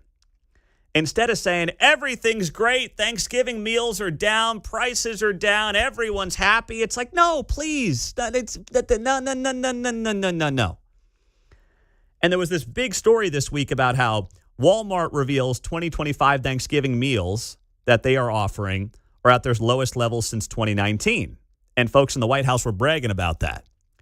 Well, yeah, the price was down because this year's meal from Walmart contains 15 items, and they're largely great value items, while last year's meal contained 21 items. So, yeah, the cost is down. The cost per unit in the meal is up. So let's just be intellectually honest here and say, listen, we know that it's still sticky out there. We haven't fixed it all yet. But nothing pisses me off more than someone just lying to my face about it. I'd rather you just say, listen, we know it's still painful. We're working on it. We're got our plan. But don't tell me everything's great. That just annoys me to no end. 913-408-7957. Mark is in Independence. Hey, Mark. Hey, Mondo. It's good listening to you. Listen, when I was in college, studied economics back in the 80s and 90s. Economists loved a 3% inflation rate because they said that was a sign of a a slow-growing economy. And I remember we had that under George Bush, and even then it was endorsed. Now, part of the problem is you put that 3% each year on top of the 9% that we had under Biden, and we're still trying to recover because, like you said the other day, our wages have not caught up. Exactly right. I mean, there's no doubt inflation is down. But even when Biden would say, hey, our inflation's down, 70%, well, it's still at 3-4%, which when you were stacking that on 8, 9, 10% inflation numbers, not pretty. It's not what people want. Dennis and Bonner. What's up, Dennis? Hey, good morning. Hey, real quick, you look at the prices of stuff. Okay, let's take energy. She brought up energy. Gulf Coast wholesale unleaded's $1.80 a gallon. The rest of that price is taxes. Energy, again, green energy. Look at your bill. I just got a deal from Atmos that they want to raise my rate again. Thirdly, they subsidize food right and left, okay? By subsidizing, I'm talking subsidies to the farmers. That's going to make prices go up, which makes your taxes go up. Wages are up. I mean, you don't want anybody making $40 an hour, $20 an hour? Prices are going to go up, period. And my point is, where are their solutions? Everybody talks about it, but none of them have a solution. Well, I think they do, and I think they're working the plan, and that's where I give them the benefit of the doubt on this. The president obviously has gotten the gas prices down somewhat, in part by just encouraging American drilling, which is great. I mean, it's so obvious on how to fix that issue, and that obviously impacts everything that we consume because got to get around the country, right? With trucks and gas and things like that. So that's obviously a very easy thing to do. And they are deregulating elsewhere as well, which helps out on the price front. But there still is just a lot of pain. And acknowledging that is the first step. Not saying, hey, we're not bragging about how great of a job we're doing. The American people, as much as we say, people aren't paying attention, they're also not dumb. They know what they feel. And there are certain ways that they can go about at least approaching this without saying everything's amazing because we're in charge. That's not the play. Be real about it. Be honest about it. Right. You're out there. Hey, maybe you noticed at the gas pump it's down a little bit and your eggs aren't as much, but we've got a whole lot more to work on here. A couple of things are down, but that's just the start. And the thing that we can do here for you on KCMO is at least get you to the Trans-Siberian Orchestra concert for free, right? See what you did there. That's all we've got. We can help you out right now. 7th caller, 913-408-7957. Heading to TSO on Saturday, December 6th. Your last chance right now on KCMO Talk Radio. 913-408-7957. Coming up, my favorite model tells the crazy woke to pound sand, baby. Let's go. We'll tell you who coming up next.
from the nation's heartland. You're listening to Mundo in the Morning on 95.7 FM, KCMO Talk Radio. Who won those final pair of TSO tickets there, John? John in Raytown, number 7 this time around. Going to the show December 6th at T-Mobile Center. Trans-Siberian Orchestra, the best of TSO and more. Is that what you're calling yourself? You gave yourself the tickets, Well, John in Raytown? You gave yourself a different town, different Right. alias? Okay. I've got an adjacent zip code in here. Okay. All right. Well, congratulations to John in Raytown. There you go. Thank you. There you go, Thank John. you. Way to go, buddy. Nice job winning the last pair of tickets. No, in all seriousness, congratulations to all our winners this week as we got you covered here on KCMO as best as we can. So, Sydney Sweeney, model, actress, also happens to be someone who has conservative values. I know, shocker in Hollywood, but she does, and she's really not shying away from it. She did this non-controversial, controversial Good Genes ad with American Eagle. Remember that a couple of months back? And everybody was upset about it because they made it racial. It was actually just a funny play on words. Sydney Sweeney happens to be a model. She happens to be very attractive. And they ran an ad with her in American Eagle jeans, and it said Good Genes on it with the play on words. Jeans could be the jeans she has on. It could also be Genes jeans. See what we did there, right? So immediately, a bunch of crazy woke people took it as, oh my goodness, this is about white privilege. No, Halle Berry has great genes. Jennifer Lopez has great genes. Anybody of any skin color can have great genes. There's nothing racial about it. But people can't help themselves in this climate. Everyone's looking to be offended by something.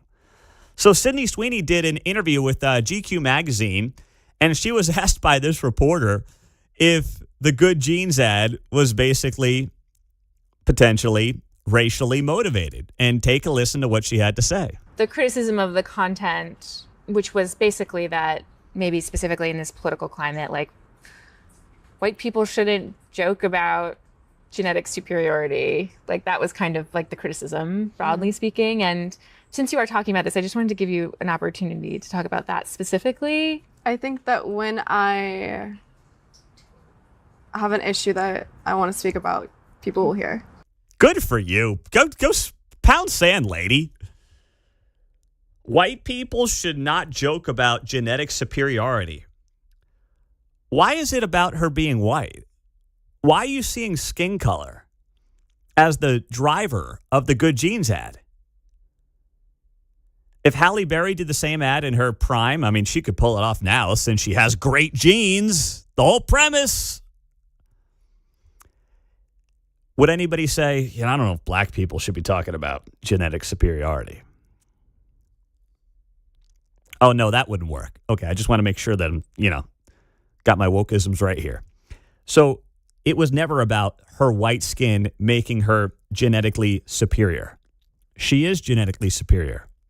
She's genetically superior to me, to Mark, to John, to 99.9% of people. That's why she's a supermodel. That's why she's an actress in Hollywood, because she is genetically superior. But it's not because of her skin color. It's because of what she looks like. There are plenty of very ugly and unattractive white people.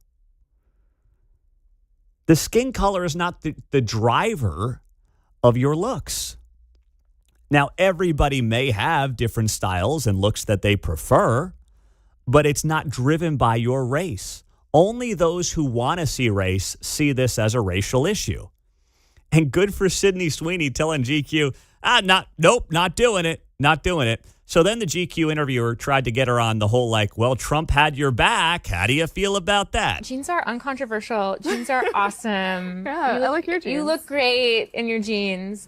I think I know how you're going to answer this, but I'm going to ask anyway. I mean, the president tweeted about the jeans ad, or Truth Socialed about the jeans ad, and that just seems to me like a very crazy moment for anyone. And What's your question, lady? Okay. I mean, I'm listening to this and I'm like, holy cow.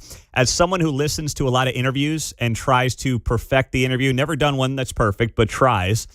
I'm listening to this and I'm like, just ask your stupid question, okay? I know you're trying to rag on Trump. Ask your darn question. I wondered what that was like. It was surreal. It was surreal. I just wondered what that was like. That's not even a question, okay? You want to rag on Trump, just go for it. Go for the jugular. Just ask the question. And it would be totally human. I would probably feel like thankful that somebody had my back in public, and conveniently some very powerful people had my back in public.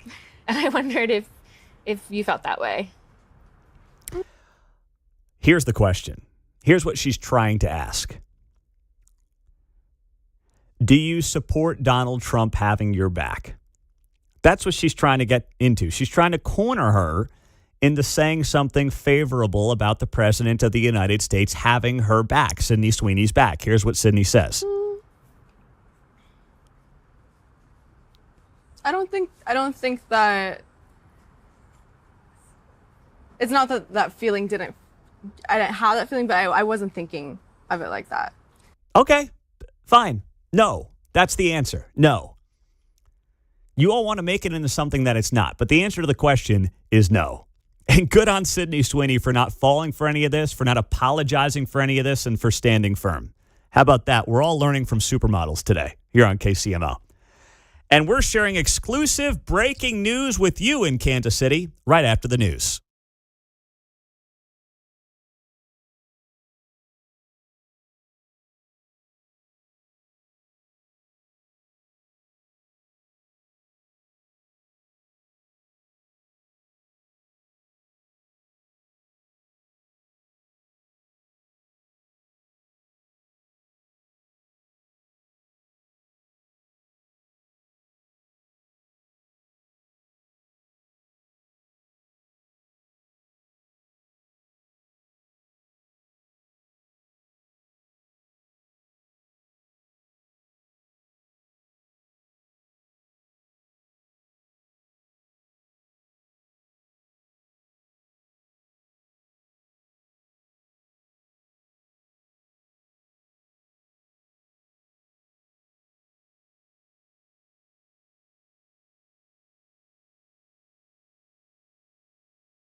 We are breaking the news here on KCMO Talk Radio, 95.7 FM, and always streaming on the KCMO Talk Radio app, as we did first at 6:05, but I'm bringing to you now at 8:05 in case you were not on the early bird side of things. The Chiefs have an RFP, that is a request for proposal, out to multiple firms to build a new stadium in KCK at 435 and 70. This would be a domed stadium, 65,000 seats, along with a retractable grass field. Now, this does not mean they're going to Kansas. Let me be clear and say that again. This does not mean the Chiefs are going to Kansas. All it means is that they are taking steps to further the process to explore a move across the state line. But this request for proposal, this RFP, is out on the streets. It has been sent to several firms, and if they were to pick the Kansas side of the state line, they would whittle this number down from 10-ish firms to a final 2 and move ahead with a design competition from there. So this is not me saying they're going to Kansas. What it is that, yes, the Kansas side is seriously in play for the Chiefs. They are considering that move, and they are actually taking concrete steps to make that move a possibility. So the RFP is out. The stadium that they would look to build in KCK would be a domed stadium with 65,000 seats. And I posted this on social media this morning. Obviously, as you can imagine, it has gone pretty viral. And because nobody else has this in Kansas City right now. And a lot of you are obviously concerned with the reduction in seats. Well, why would they do that? You reduce supply, you increase demand. Cost per seat goes up. They probably feel like 65,000 is plenty for a market of this size. Stadiums are being built in general, smaller, not larger. So that's why that number comes in at 65,000. I don't like it. Just to be clear, I've made it very clear what I think should happen. The Chiefs should stay where they're at. The Royals should go to North Kansas City. That's what I've said for a year and a half now at this point since the vote failed in Jackson County. That makes the most sense for everybody. You stay where you're at if you're the Chiefs. You do have one of the great game day experiences and environments in the NFL. You still will get all the concerts that you want. Those concerts are all done in the summer anyway. There are plenty of outdoor stadiums around the country that do the summer concert tours that get all the big shows. None of these stadium shows are done in the wintertime. They're not. Find me a single concert that does a stadium show in the wintertime. You can't find it. So you're fine with Arrowhead being outdoors. The only thing you need a dome for is a potential Super Bowl and or a Final Four. And while Kansas City might get one of each of those, if you think they're going to be in the Final Four rotation or the Super Bowl rotation, you're kidding yourself. Those events are never about the average fan anyway, so what's the big deal to any of us? It's irrelevant to the average fan. So I don't think the business side of it from just the game day environment is really all that much worth it. But, I understand this is big business, and that may be appealing to some people for certain reasons. Yeah, Pete, but we've had 3 All-Star games in Kansas City since 1960. There's one at Municipal, and there was one when Royal Stadium opened. I think there was one here in the 2000s. Yeah, about 10 years ago, right? Yeah, 10, 12 years ago. What's his name? Robinson Cano fiasco, I think, on the home run derby, right? Oh, boy. Not picking Billy. That's right. That's right. That's right. So we'd miss out on 3 at least. Yeah, if only it was that simple, John. So do with this information what you want, but just know you're hearing it first on KCMO Talk Radio. Do not expect anybody to address this publicly. There are NDAs all over the place. So no one's going to address this publicly or confirm it publicly, but I would not bring it to you unless I trusted my sources on this, and I very much do. So you're getting it first on 95.7 FM, and once again, I am not predicting the Chiefs to Kansas. I'm just saying it is getting more serious. Oh. Yeah, thank you. We're not going to do the old Basset Hound Bob thing where we, tell you they're dotting the I's and crossing the T's and you just wait. We're right around the corner from the big announcement. No, we're not doing any of that. Good pipes this morning there, Mark, at 8:10 on a Friday. Nice job. Thank you very much. I can tell you were not up late watching some ridiculous college basketball game till 2 a.m. because you sound good on the air this morning. Yeah, it was. There was nothing on last night. I didn't even like the Thursday night football game. You got a full night's rest. Exactly. Good job. Yeah. Well, Claire's sick right now, so we turned on some sports before she went to bed. And I don't have any of the ESPN channels right now because of the YouTube TV fiasco. And since she enjoys soccer, I stumble upon Big Ten women's soccer. UCLA and Oregon in a Big Ten women's soccer showdown. And they're playing this, I think it's the Big Ten women's soccer tournament or whatever, and they're playing at this, huge stadium. And, listen, it's like a first-round college soccer game. There's no one there. And she goes, Dad, why is no one at the game? I'm like, well, they're in a stadium that's way bigger than they need, and that's just, there's a few fans there at, midfield, but they're not all over the stadium. It's probably like UCLA football, too. Yeah, well, exactly right. I mean, UCLA fans stink, all right? They're too busy protesting Israel and simping for Hamas to watch any kind of sporting events there at UCLA. So I think they're still actually camped out. Are they still doing their 10-city thing at UCLA, or did they give that up from a couple of years back? I don't know. I think they ripped him down. Yeah, I think the cops finally came in there and took him out. But you're right about that. That's a good point. UCLA is also a special kind of awful fan base, so they don't care about anything, it seems like, in sports out there. So that's a good point. But as we sit here at 8:12 on a Friday morning on KCMO Talk Radio, we also are watching this government shutdown, which now is on day 38. And there is a new plan that is getting discussed by the GOP. They are going to try to peel off some moderate Democrats to end the stalemate today. They are going to offer up the House-passed continuing resolution bill, but they're going to include long-term appropriations bills and an extension of government funding into next year. That is now the plan. Originally, the plan was just to figure out a way to open up the government through November 21st. Well, that's like 2 weeks away. So now they're going to say, hey, let's open up the government into January, and we will also promise to hold a vote on extending Obamacare subsidies. That would need to get to 60 votes to succeed. And I don't think, to be honest, that's the worst idea. I don't want to cave on Obamacare subsidies at all. I think talking about the failures of Obamacare is very important. But I got this text this morning from a listener. She goes, Pete, I'm a 50-year-old woman, I would say lower middle class, making about $50,000 a year. Used to be decent, and it's not as decent as it used to be.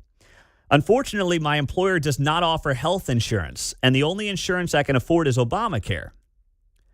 And if the tax credits are taken away, I won't be able to afford that.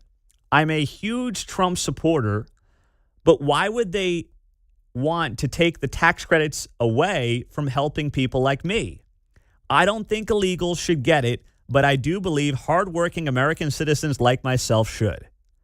Can you explain it? Because I really don't understand. I said that's a very fair point, and it's also why the GOP needs a plan. And they haven't had a plan for 15 years on the issue.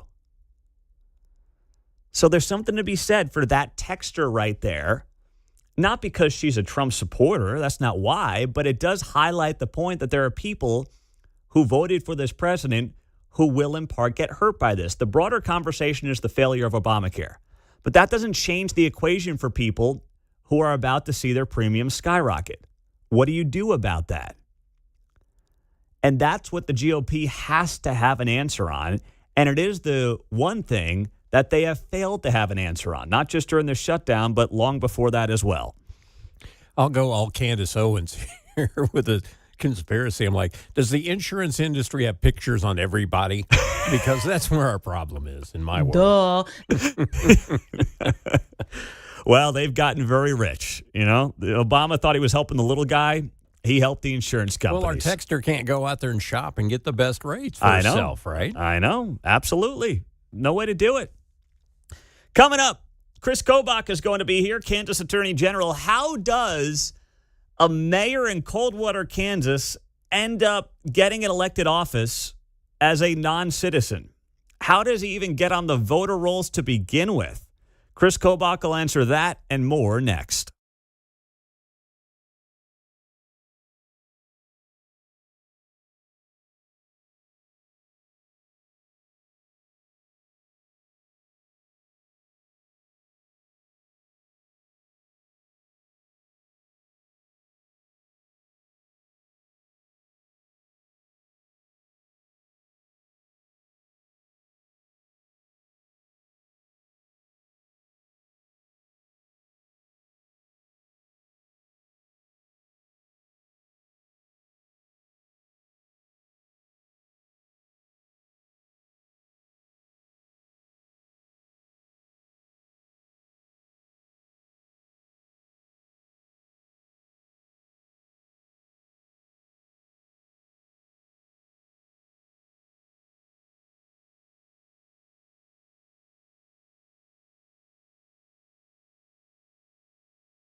From Overland Park to Parkville, you're listening to Mundo in the Morning on 95.7 FM, KCMO Talk Radio. This story's gotten national attention out of Coldwater, Kansas. A great community, great people. Called high school football there back in the day, and now we found out that their mayor, who just won re-election, Jose Joe Ceballos, according to Kris Kobach, who is coming up here on KCMO Talk Radio. Well, this guy, who is a legal permanent resident but has Mexican citizenship, should not be voting in our elections. He has been charged with 3 counts of voting without being qualified and 3 counts of election perjury. So I'd like to start here, Mr. Attorney General. How does someone like this end up on the Kansas voter rolls for the last 20 years? Well, you know, it's a reflection of the fact that our entire system is based on trust. When you register to vote, you simply check a box and then sign your name below it saying, I am a U.S. citizen. I am 18 years of age or older.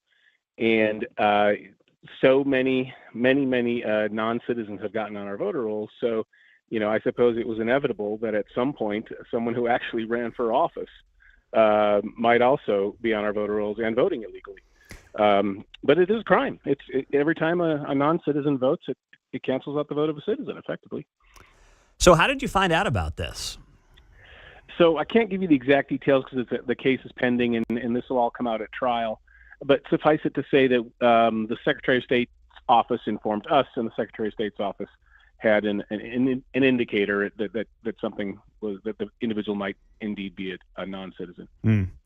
So is there anything on the Kansas front that can be done just to make sure that this is less likely to happen?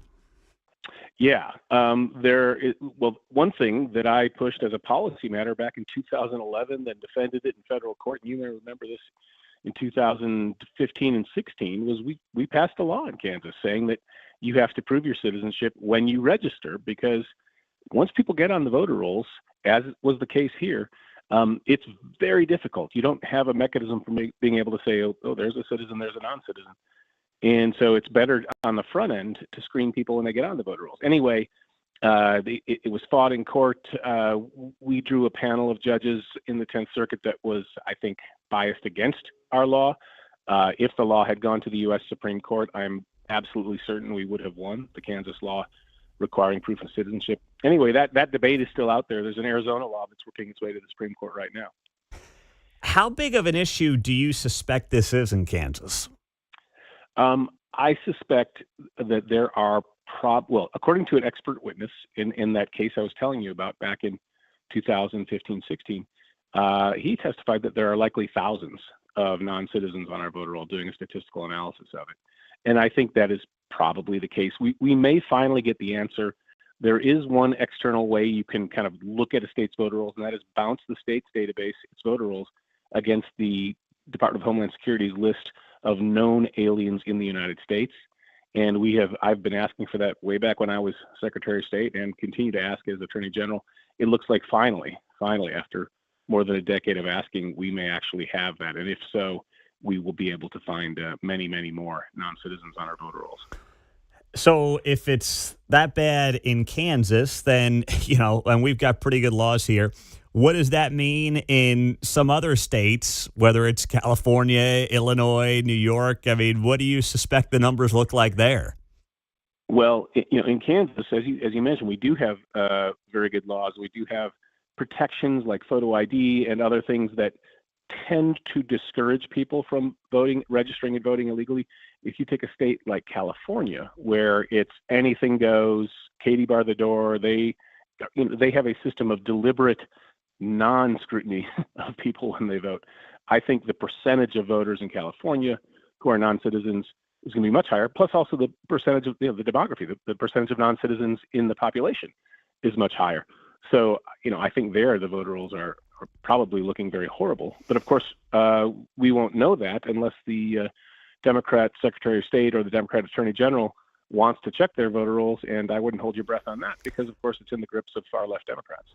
Kris Kobach is here, Kansas Attorney General. So to tie this back to the mayor of Coldwater, if he's a non-U.S. citizen, he got on the voter rolls. He's been voting in multiple elections, allegedly, according to your office. But he still would have to present a driver's license when he goes and votes. Does that mean that he has an illegal driver's license? No, if you're a non-citizen legally in the United States, you can get a driver's license. And so he is actually a lawful permanent resident, a green card holder in common parlance, and you can get a license. And so the driver's license only proves your identity, that you are the person you say you are. It does not prove your U.S. citizenship. And indeed, you don't have to use a driver's license. You can use any government ID. He could use his mayor card, and that would be sufficient. Okay, I see. So it would dissuade somebody who's not a citizen from voting, but it doesn't make it impossible for them to go out there and vote if they claim that they are allowed to vote here in the United States. Right. Okay. Right. That's exactly right. And, it's just pretty astonishing when you see that not only can it be done, it can be done repeatedly. And obviously, it would appear that the community concluded, since he was running for mayor, that he must be a citizen. Yeah, that's a good point. All right, so then last thing, just to tie this into the national conversation, Kris Kobach, with what's going on, the president obviously wants to nuke the filibuster, and part of what he wants to do then is have stronger voter ID laws. We know a lot of these are obviously created at the state level. So how would you in a perfect world like to see that play out to strengthen voter ID laws while also wanting to maintain state rights? Well, that is a really good question, because the Constitution does give the states, it continues to keep in the states the right to control the time, place, and manner of elections, but it does have an override clause that says Congress can, if it wishes, put national standards in for federal elections. And they did this, in the early years of our republic, because they thought some states, again, this is pre-Civil War, some states might try not to hold elections and might do things to sort of interfere with the power of the federal Congress. And so Congress does have the ability to make some adjustments, but at the end of the day, the qualifications for who votes are set by the states. There's a voter qualification clause in the Constitution as well. So you think then, would you want to see them go that route, or not necessarily in the last 30 seconds? Well, I think the determining whether there are non-citizens on the voter rolls, we need the federal government's help, because they have the best lists of non-citizens in the United States. They don't know the illegal aliens, but they do know all of the legal aliens. And so in that particular area, I think we've got to have some federal assistance. Got it. Well, Kris Kobach, Attorney General, we appreciate your time on a Friday morning, and we'll talk to you soon. Thank you very much. Kris Kobach. Appreciate him on KCMO Talk Radio. Coming up, is the market and the economy at a crossroads? Our next guest will answer that on KCMO.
On Friday's Guy Benson Show, Byron York on the shutdown and immigration and more, plus Lucas Tomlinson on a big geopolitical development. Coming up at 2 o'clock on KCMO. Well, the market's just opened up, and there continues to be a major gap between what is happening on Wall Street and what is happening on Main Street. We just had jobs numbers come in this week, and it looked like there were 150,000 job losses in the month of October. That's the worst October since 2003. The markets overall have been on a great run since April. This week's been a little rocky for the tech firms in particular. What do we make of what is going on here? Mark Falter, Retirement Income Hour, Saturday, Sunday mornings at 9 o'clock, joining us on KCMO Talk Radio. All right, Mark, what's your read on what the heck's going on here? Oh, yes. Hey, thanks for having me on again, Pete. I think we're about capped out for the year. If you want my honest, humble opinion, I think this is about as high as the market's going to go for the remainder of the year. It's going to be bouncing around. The government shutdown is and finally starting to have effects on the market and things of that nature. It's going to end up being one of the longest shutdowns in modern history. But there's a lot of different things playing their role, all the way from economic, deceleration. Crypto's all over the place, and there's a lot of different things working on it. Well, what's the big driver right now of why you think the markets are going to stall out? I tell you what concerns me a little bit is the economy is just slowing down, weakening. In the labor market, as you just mentioned, and just an overall slowing in the market. One of the things I'm really concerned about is in 2026, next year, what correction, if any, we're going to have over this whole AI thing. I've been watching this real close. Matter of fact, I'm going to do a radio show on it because it was brought to my attention months ago. And one of my advisors says, do you realize how many companies' stock is being bought that aren't making any money? And that is exactly what we had happen back in the .com era. And when people it's taking it to the gambling arena now. It's I'm hoping we don't see a major correction, but I think we'll see some sort of correction backwards. And I mean, listen, the market in particular is really being driven by the Magnificent Seven, as they're dubbed: NVIDIA and Meta and Amazon and Apple and Google and Microsoft. So are you saying they're the ones that could have a pullback, or is it really the ones below them that are just not profitable yet that are going to have issues, and that could pull down the rest of the market with it? Yeah, so if you go back, I remember this, unfortunately, like it was 3 months ago, in 1999, when we had our what is dubbed as the first major market correction in modern times. We had, about a 35-40% drop in the market. And matter of fact, that was back in the days of Alan Greenspan, and he was talking about, his phrase was irrational exuberance. They asked Warren Buffett back in the 90s, late 90s, why he wasn't buying in those companies. I mean, you could get an IPO and have it for 3 months and sell it and double your money almost with some of these .com companies because the internet was taking off. And what the fundamental problem that formulated that bubble was, people were buying stock in companies that weren't making any money and had no plans to make money anytime in the near future. And now you're into the area of gambling, and it just makes for a lot of air in the market that has to come out. Well, if you drill down into the AI scenario, and backing up, what came out of that was Google, Amazon, and several companies that did end up profitable that we now look back on. We don't realize the companies that were bought that didn't make money, they're bankrupt now. But the same thing's happening. There's a handful of companies that are really profitable, a NVIDIA in the AI area, but there's a whole lot of non-profitable, and the problem is people are buying them all. And that's something people got to realize, that, hey, you buy companies whose stock, you want companies that are making money. Mm-hmm. Yeah, that's a good point. Mark Falter's here on KCMO. You look at the economy at large as well. You referenced, maybe some job cuts that are hitting more white-collar positions driven by AI. You look at right now the younger generation that is having issues with housing. I saw the median age for the first-time home buyer hit 40 years old. That is crazy. 5 years ago, it was 31. Now it's 40 years old. The housing market is completely frozen right now as well, Mark Falter. You still have grocery prices that are sticky. So what is your read on what this means for the younger end of the demographic right now as they try to navigate this situation? It's hard, and it has got things slowed. It's interest rates is what is really slowing that down, and I think we're going to see interest rates getting lowered in the next 6 months, potentially even up to 2 times. 6 months, that's a life. That feels like a lifetime away at this. 6 months. I mean, gee, who knows? We don't know what the world's going to look like in 6 months. That's funny. Yeah, but true. I mean, that's what's slowing this up for those younger people. It's hard. I mean, at a 7% interest rate, man, it's just almost impossible to believe that 3 years ago, I think it was, we were talking 2 3/4 and 3 1/4. We're talking 7.1 now, and that's a game changer for that 31, 34-year-old group. It's, $700, $500, $800 a month more on their mortgage payment. It is. It absolutely is. And I saw this. I was reading an article on this last night, and I don't know if this is something that you have an opinion on, but I saw that there's a way that you could make mortgages assumable. So let the buyer take over the seller's low interest rate, and that would help unlock the frozen housing market. I don't know exactly how that gets done, but I thought it was a compelling idea to really get the housing market moving again if people could take over the seller's low interest rates. What do you think of that? Yeah, that would 100% get that would definitely get the real estate market going again. And man, would it be a heck of a deal for the person that had that interest rate at 3 1/4. Mm-hmm. And because you could turn around and ask more for your house than the guy next door has the same house, but they're going to have to finance at 7.1. Here's the only issue I see in that. It's not just a matter of being able to sell that loan in that way. You're now talking about financial institutions. It's kind of a process. You take your money, you give it to a bank, and the bank pays you X on a CD. They're going to turn around and do a multiple of X higher, of course, and lend that money back out. We find the same thing with insurance companies. You give your money to an insurance company pays you X, they go buy bonds. What's happening is interest rates have changed so much that I don't see the banks going for that, bottom line. Okay. Is because, they got these loans out there that are very, very low interest rate, and they're paying people returns on them.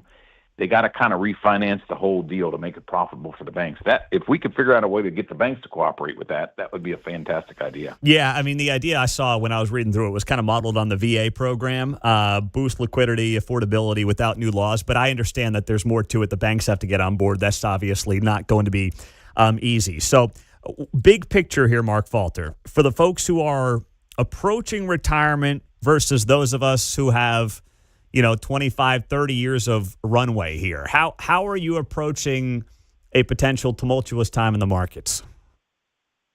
I'll tell you what, if I was talking to a 25 or 30-year-old, of course, stay the course is what I always say, but I would maybe consider, if I were 25, 30, 35, especially if you're putting $500,000 a month into your 401k, a large amount of money, I would maybe pick a cash reserves account with about 15 to 25% of it and have it just build up in cash. Because what you're doing is you're waiting for a buying opportunity, and I think you're going to get it in the next year to 18 months. And that is really when the big money is made in the market. I mean, the big money is made in holding for the long term, but you really can make some gains when you buy on a low like that. But you got to have the cash reserves to do it. The thing for the 60-year-old or 57 or 63, those that are 3 to 5 years out from retirement, and I've been saying this over and over again, it is a perfect time to do some reallocation. The market's been on a run, and I think we're going to see some corrections happening. We're already showing signs of it, and the great thing is you can reallocate that money and still make 4% on it in many of these cash reserve funds right now inside 401ks and such. So it's a good deal to reallocate now. Well, I saw that Warren Buffett just took another $6 billion out of the market. I think he's got a record cash reserve number, something like $350, $400 billion. Warren Buffett's Berkshire Hathaway is sitting right now in cash reserves. So not that he's always right, but you know what? He's made a living being mostly right. So clearly he's waiting to buy the dip, right? Yeah, he is one of the few, and when I say few, I mean few that has outpaced the S&P consistently. Everybody can do it for a year or two. Do it over a 10-year run, and now you're talking. He's done it consistently, and he is accumulating cash, which tells you that that's not a bad idea. I am doing the same thing because you can. I think we're going to see potentially the S&P is at about 7,000. Wouldn't shock me if it's 6,200 at some point next year. All right.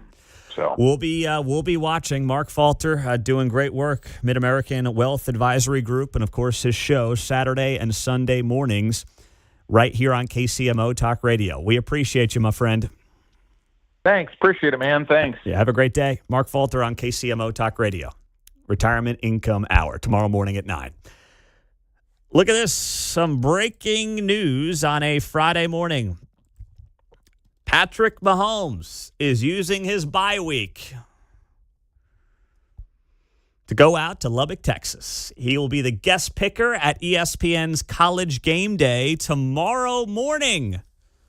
That's right, ESPN's pregame show. They're out there for the Texas Tech BYU game, top 10 matchup, and Mahomes will be the guest picker out in Lubbock, Texas, his alma mater, tomorrow morning at the end of the show. That's going to be great. And Mark, you said he's got to come back for what this weekend? The KC Current playoff game this weekend, this Sunday. So. Oh, that's a quarterfinal, right? Yep. They play New York? Yep. Are we sure he's going? He's got to be there, right? Oh, he's got to be there. His wife's one of the owners. Yeah, I guess. So I guess. All right. He'll be there. He'll be there. He does everything. Well, yeah. I mean, he's flying private, all right? She's not going to be bogged down by the government shutdowns and flight cancellations. Exactly. He'll figure out how to get to and from where he needs to be. Can't say that for the rest of us. Buy, sell, hold is coming up. And then it's Dave Myres. He is the former Johnson County, Kansas Republican Party chairman. What is going on? Anybody who affiliated with the Johnson County GOP on Tuesday night's elections got just, not only did they lose, they got blown out. What's going on? We'll talk to Dave about that after Buy, Sell, Hold on KCMO.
Hey, it's Kevin Keatsman. Stick around. I'm coming up at 10 o'clock right after Pete Mundo on KCMO 95.7 FM.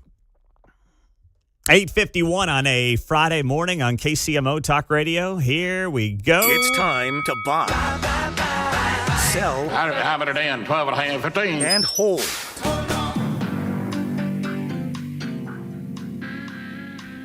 All right, John, what do you have for us on the rundown? Buy, sell, or hold.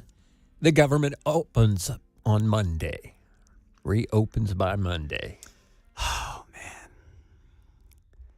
Emotionally, I want to buy it because I'm just exhausted. But I'm not going to buy it. I'm going to sell it. I just don't see the Democrats having a reason to want to open this thing right now. They're feeling themselves coming out of Tuesday's elections. I think they're misreading Tuesday's elections.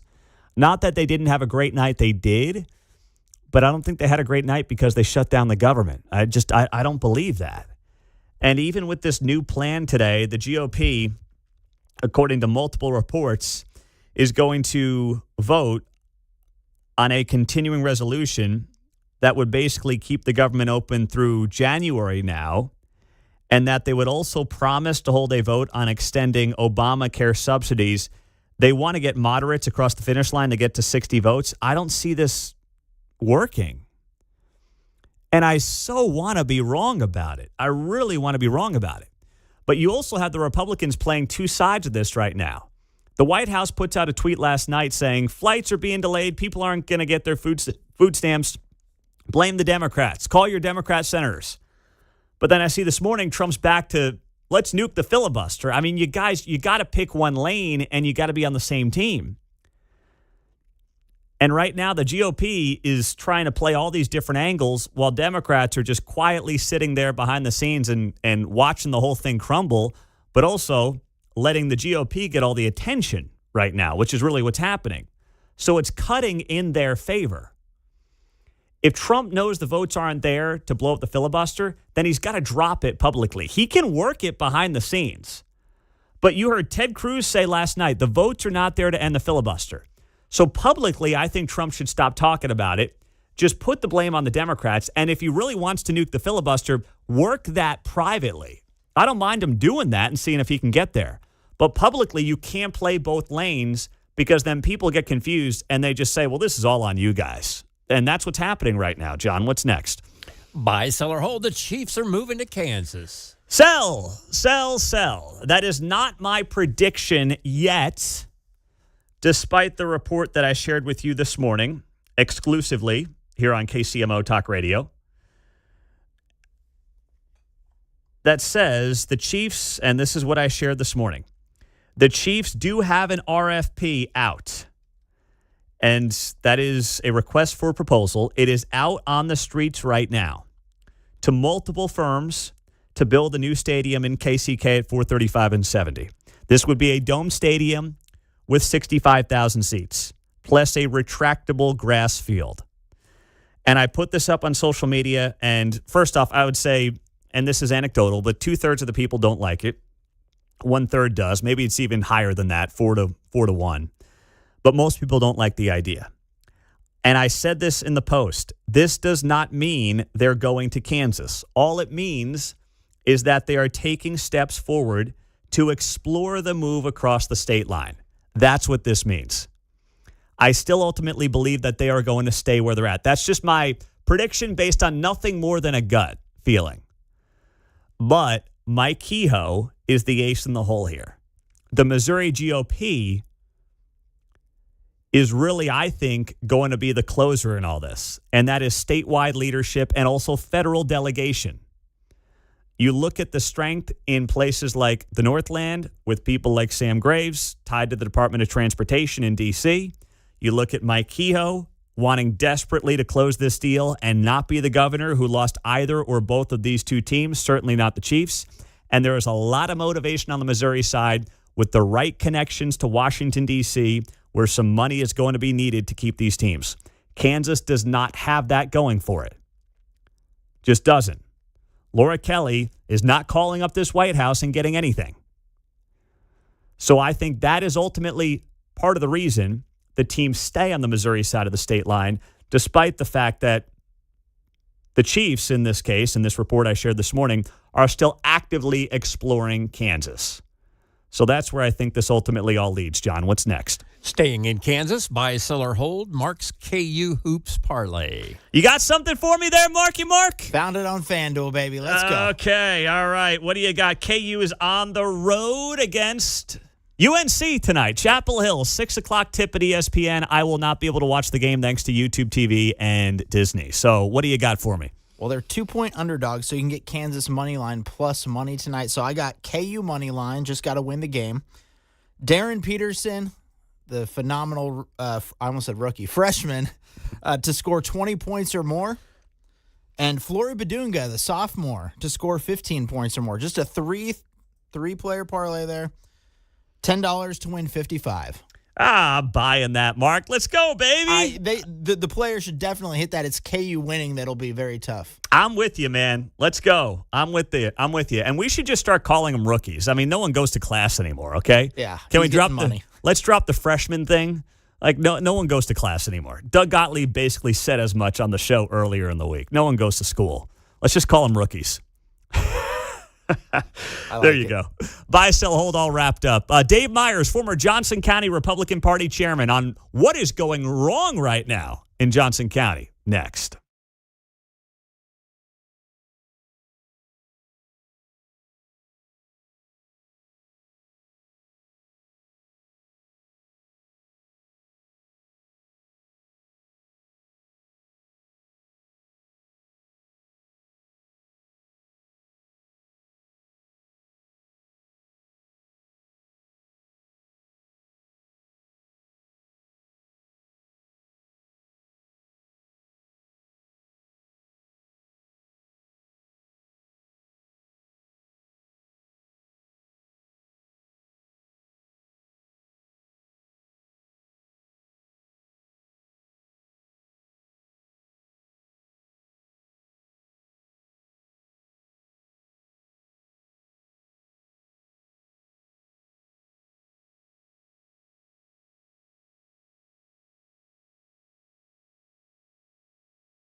Dave Myres is the former chairman of the Johnson County Republican Party. He's joining us for our Feature Friday segment on KCMO Talk Radio. Dave, it's great to see you. How you been, my friend? I've been doing quite well, Pete. I appreciate the opportunity to come on your show today. And I have to tell you, as we get started, I told my wife the other day, I said, hey, I'm going on Pete's show, and I'm just going to lay it all hang out, and I'll probably never be able to run for office ever again. And she goes, do you need a ride to the interview? So that's where we're starting today, my friend. Man. Well, hey, that's going to make for some damn good radio, so we're glad you're here. So you were the chairman, for people that do not remember, in 2019 and 2020. So you're well affiliated with what the county party is about, what's gone on in this county the last several election cycles. You just ran for city council in Shawnee the other night and came up short. So you're in the weeds on this. You know what's going on. You know the landscape of Johnson County that's also changing dramatically as well. So anybody who affiliated with the Republican Party basically lost on Tuesday night. What is going on? Well, there's a few things going on, and we'll have some ideas to propose here, but I also want to speak a little bit of truth here. Look, generally speaking, Republican voters, by and large, don't show up for local elections. And that's just been the way it is. We can run really high-quality candidates. We can run high-quality campaigns. We can be well-funded. But generally, by and large, Republicans just don't show up in city elections. And they're telling us they don't because they don't come. I can speak to my campaign in Ward 3. We have 6,600 Republicans in Shawnee Ward 3. 1,900 showed up. Now, here's some inside baseball for your listeners. Every voter has what's called an affinity score. You've got one, I've got one, and it's data about, are you pro-life, are you big government, low government, high tax, low tax, and you get an affinity score. And the higher the score, the more conservative you are. So we know who the conservatives are in Ward 3. So a score of 80 or above, you're pretty darn conservative. I've got 4,600 pretty darn conservative voters. How many? 4,600. Out of 6,600. So the 2/3 of that ward of the R's are pretty darn conservative. Wow. And only 1,900 people showed up to vote for a Republican in this last election. And so when 2,200 Democrats show up out of 3,900 in Ward 3, you see we have a gap.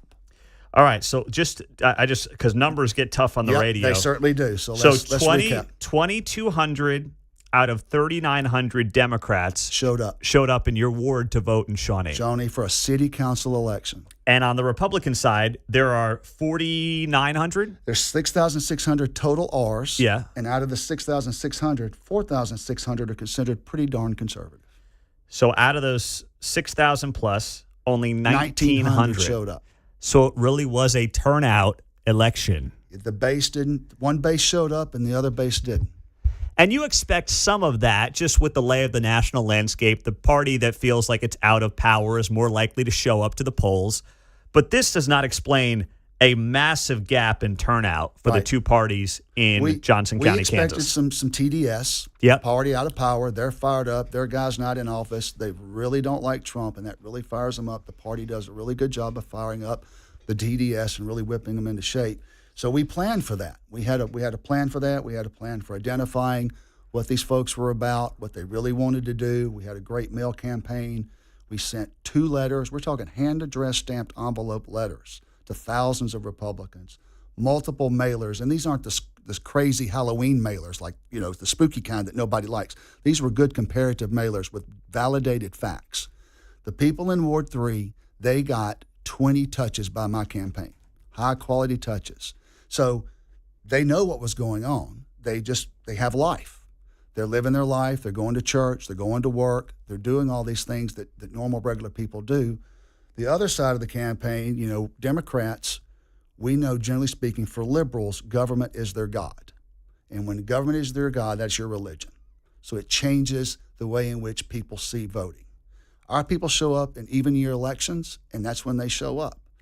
So I have a suggestion. I talked to Pat Proctor last night, the Secretary of State candidate. He's a great Republican, represents Leavenworth.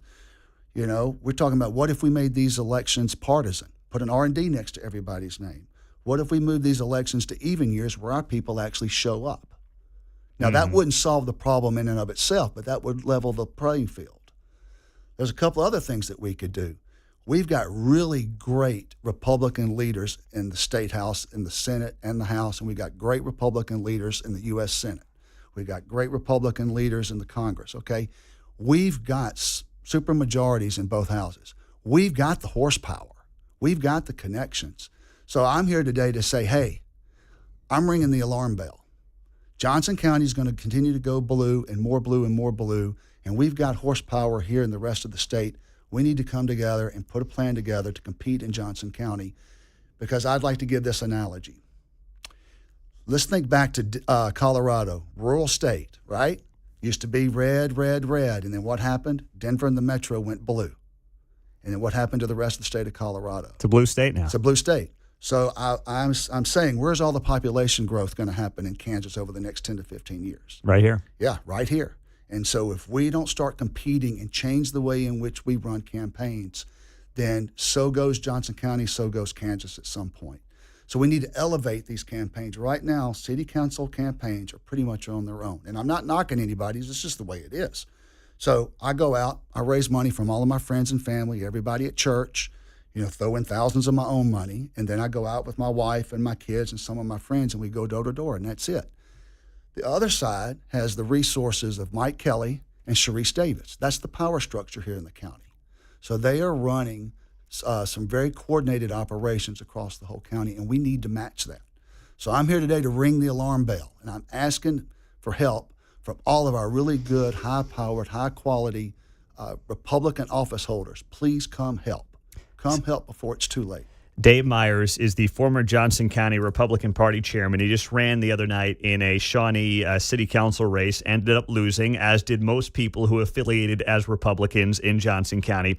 And, I think there's an element of some of these statewide folks who I like and you like and we both know, and they're like, oh, Johnson County is its own island. It's a lost cause. And you even saw that in the last governor's race. I mean, Derek Schmidt, God bless him. I'm glad he's in Congress. Mm-hmm. But they gave up on Johnson County. Yes. They literally, I had people affiliated with that campaign say, we don't care about it. We're going to run it up in the rural areas and we'll be fine. Right. Well, no, you lost. You weren't fine. You don't have to win it necessarily, but you got to keep the margins close. And they're not looking at it that way. And what happened Tuesday night at the local level is the canary in the coal mine, because when you have the four people that won the Shawnee City Council race, they're not Jimmy Carter, Bill Clinton Democrats. Okay, these are serious, hard left folks, and they masked it. Okay, now they run Shawnee. That's a power base for the left.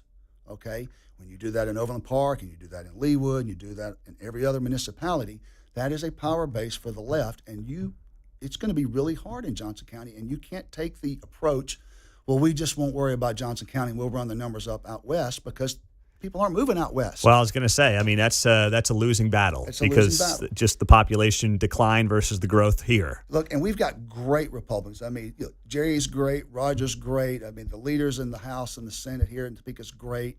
I mean, great, hardcore American patriots. And I'm just raising the hand saying, hey, let's get together and get in a room, and let's get a task force together, and let's say, you know what, we're not going to let Johnson County just go away. Now, to look at your idea where you say, hey, maybe move these local elections to even years, put R&D on people's names on these local elections.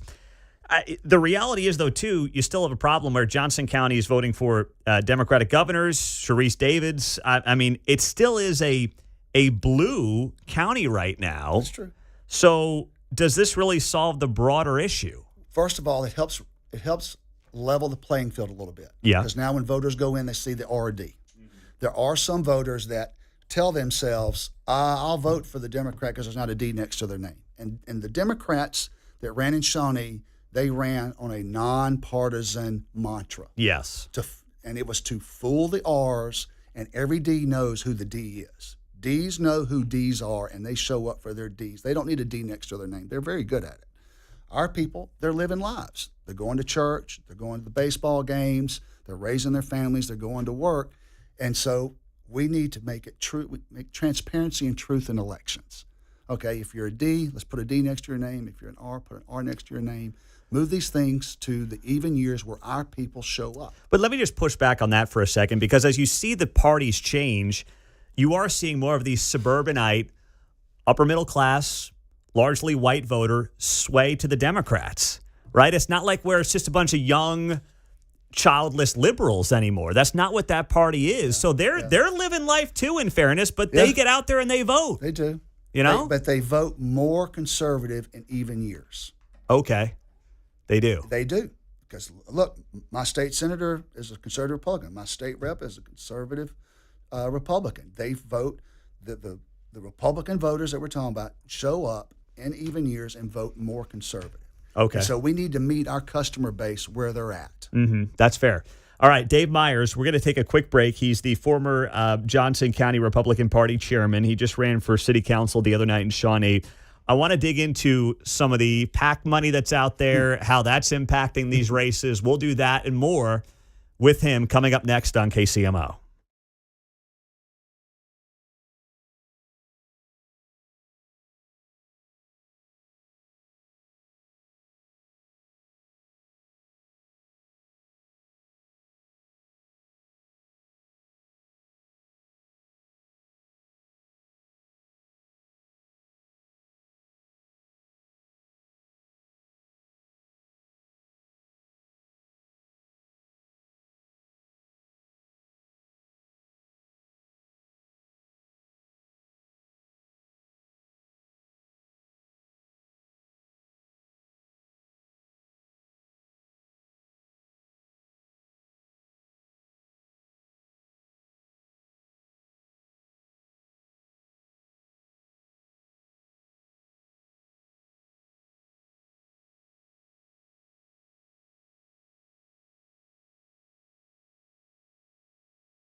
From Smithville to Shawnee Mission, you're listening to Mundo in the Morning on 95.7 FM, KCMO Talk Radio. We are in studio. Dave Myres, former Johnson County Republican Party chairman, sounding the alarm bell after blowout losses across Johnson County, Kansas for anyone who really affiliated with the Republican Party. Dave ran for Shawnee City Council, lost on Tuesday night. So let's talk about this Amber Wave PAC. It's believed to have deep ties to Johnson County Chairman Mike Kelly. Yes. He's on the website of the PAC. I got texts from this Amber Wave group. Right. So what is this thing, Dave, and what do you know about it in terms of how it plays a role? I just pull that mic up nice and close to you. I briefly read an article from the Sentinel that touched on the background of that PAC. It actually comes out of California, and it's a climate change, doom and gloom type program. And so it's deep funded by Democrats, obviously, and we suspect that Mike has probably brought it in here in the operation to now continue to expand Democrat seats. Yeah, and they've got a lot of money behind them. They have a lot of money. Look, a couple of things about this. They were actually very open about what they were doing. Amber Wave is clearly connected to some far-left California climate organizations. Mike Kelly's clearly open about it. All of the candidates in Shawnee were using Act Blue to fund their campaigns, and every Republican on your listeners, they all know how corrupt Act Blue is. So they were doing Act Blue, and they were being very open about it. So this is another part of the alarm bell. Our Democrat competitors, they're not even hiding it anymore, folks. They are saying this is who we are, and this is how we're going to run things, and this is how we're going to raise money, and we don't think you can do anything about it. And just to be clear, there's nothing illegal. Nope. Right? They're playing the game. Act Blue, actually, you can go find some New York Times articles where they were doing some things that were very suspect. But Amber Wave is just a PAC, and as far as we know, they're allowed to do their thing. Absolutely, right? And we need one, call it tall grass or something. And so I'm down with that. So, why have Republicans in Johnson County just been basically beaten down by all these losses that the money people don't want to get involved, or is it going to take someone or people from out of state like Amber Wave to help out? What does it look like? Well, that could be a component of it for sure, but usually when you have someone step in with some real serious leadership that says, hey, look, we're going to make this a priority. We have horsepower. We've got connections. We've got Rolodexes. Again, I remind everybody, we have supermajorities in both houses of the legislature here in Topeka, and we have fantastic U.S. senators and 3 fantastic U.S. congressmen. We have horsepower. We have resources. And so I think if somebody would step up, maybe here's an idea. How many Republican candidates for governor do we have, Pete? I can't keep up. What's the number today? We got to be. Might have been a new one this morning I missed, but we got to be 7, 8, somewhere in there. Okay, so they're all running on various degrees of conservatism. I'll cut your taxes more than the other person. Where's the gubernatorial candidate that wants to be a Republican governor say, you know what? I recognize how serious Johnson County is, and if I win the governorship, we're going to compete in Johnson County. That would be a differentiator right there. I'll vote for that guy or gal. I tell you what, you'd have to take a serious look at that person. Yeah, I agree with you there. So then what about the Sharice Davids angle, as she's now 7 years into being a congresswoman here in Johnson County?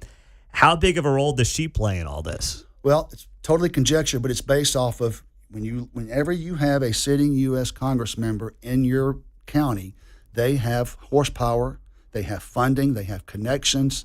They can bring in people. They have connections with the big labor and the unions, and they are massive parts of being able to be part of the machinery. It's just by definition they've got political power, and so she wields a lot of political power here. Mm-hmm.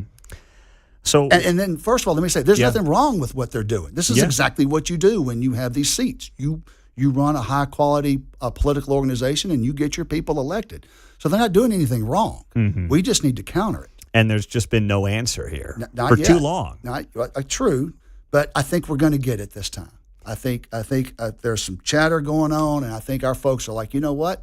We're not going to let Johnson County just roll over and go deep blue. We're just not going to let it happen. Don't forget about True. You got PACs like Stand Up Blue Valley with the school boards there, and that's, I don't know how well funded it is, but it gets a lot of attention, and there's really nothing on the other side. No, it isn't. But again, we've got great people on our side, and if they'll just send some senior staff members to a task force, meeting and say, hey, we're not going to let this go any longer. We can win this. We can flip this. I'm telling you, we've got the resources here with our great Republican elected officials. We can do this.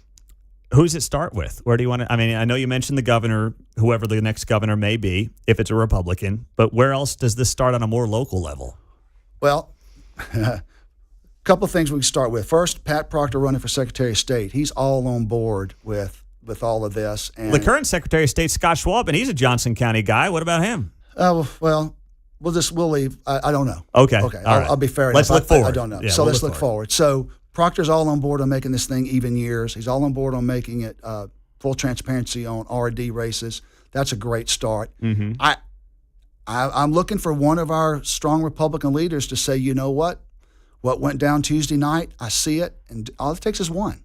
Mm-hmm. You know how it is. One person to step in and be the leader of it. The other folks will go, okay, let's do it. So that's why I'm here today. I'm sounding the alarm. I'm asking for some high-powered Republican leader to say, look, I agree. We need to put a stop to it. We are here with Dave Myres on KCMO Talk Radio. Great stuff. We got a minute here, Dave, but what do you want to make sure, if there's something we haven't touched on that the people need to know, what do you want to make sure that is?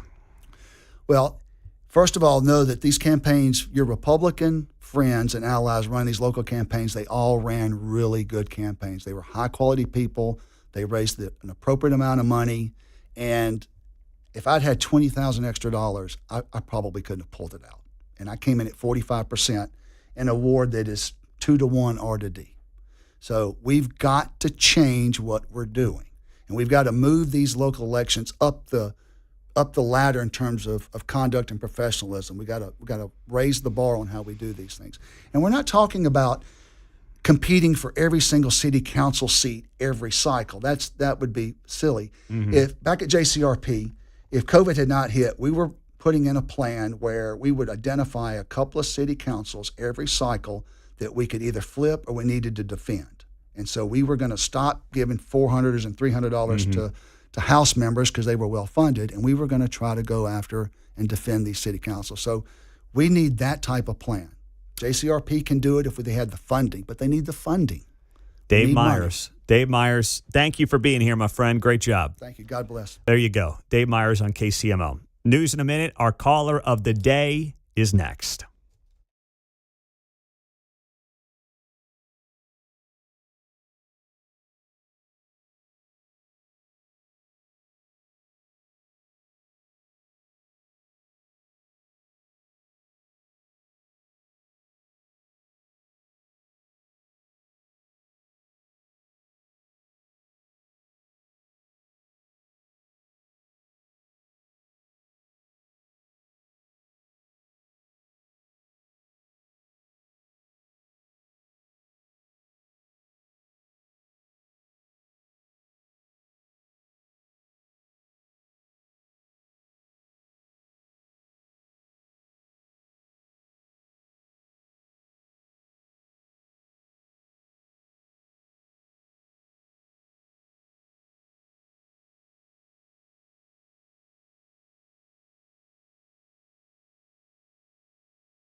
On Friday's Guy Benson Show, Byron York on the shutdown and immigration and more, plus Lucas Tomlinson on a big geopolitical development. Coming up at 2 o'clock on KCMO.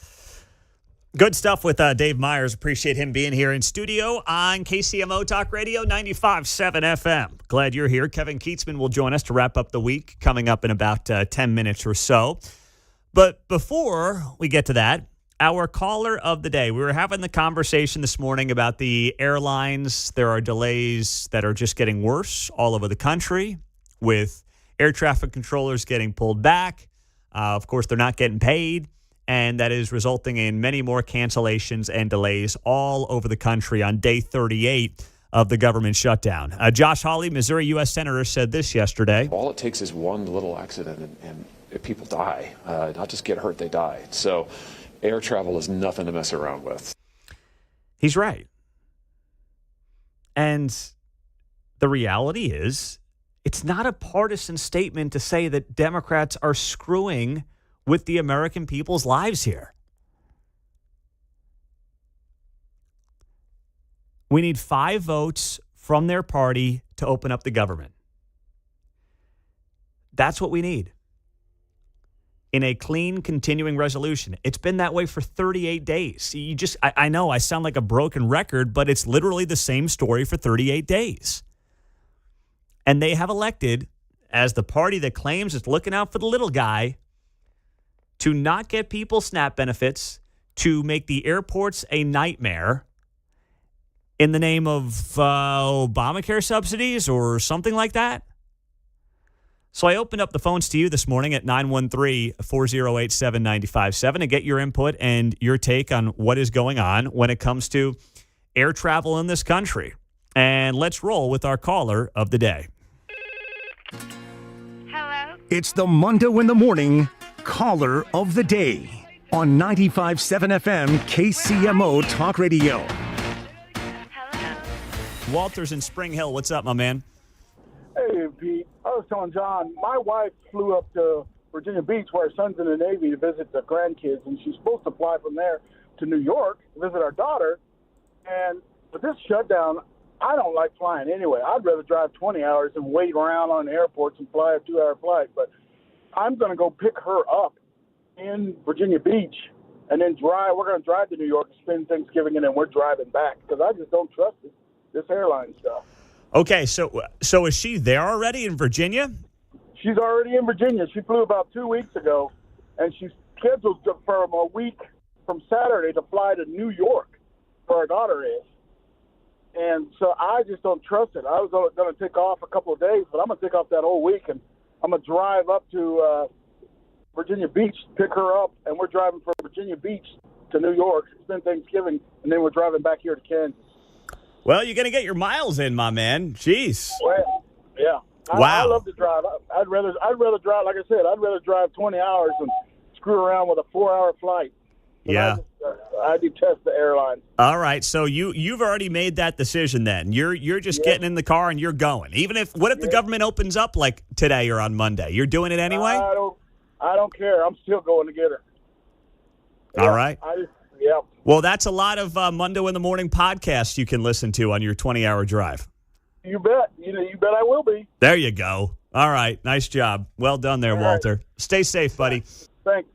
There you go. Walter in Spring Hill, our caller of the day on KCMO Talk Radio 95.7 FM. And we're always streaming on the KCMO Talk Radio app. If you miss any of the show, that is up, as we just told Walter, early this morning. You can check it out on the podcast on Apple, Spotify, or wherever you get your podcasts. 913-408-7957. Then you had this from Richard Blumenthal. He is a U.S. Senator from Connecticut. I think Trump calls him Da Nang Dick, I believe is what he calls Richard Blumenthal. He's the guy who pretended he was in Vietnam and he was not in Vietnam, and his name is Richard. So, one of Trump's more underrated, high-quality, insightful nicknames is Da Nang Dick for Richard Blumenthal.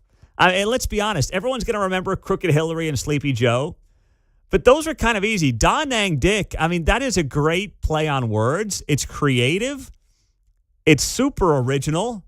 And he made that up pre-Chat GPT. It's not like he Chat GPT'd that thing to come up with Da Nang Dick. He was using that, I think, during his first term when Blumenthal got blown up for making up his time in Vietnam. So here was Da Nang Dick yesterday. I think that there is no reason to surrender now, every reason to stand firm. The message of Tuesday simply confirms what we've been hearing again and again and again.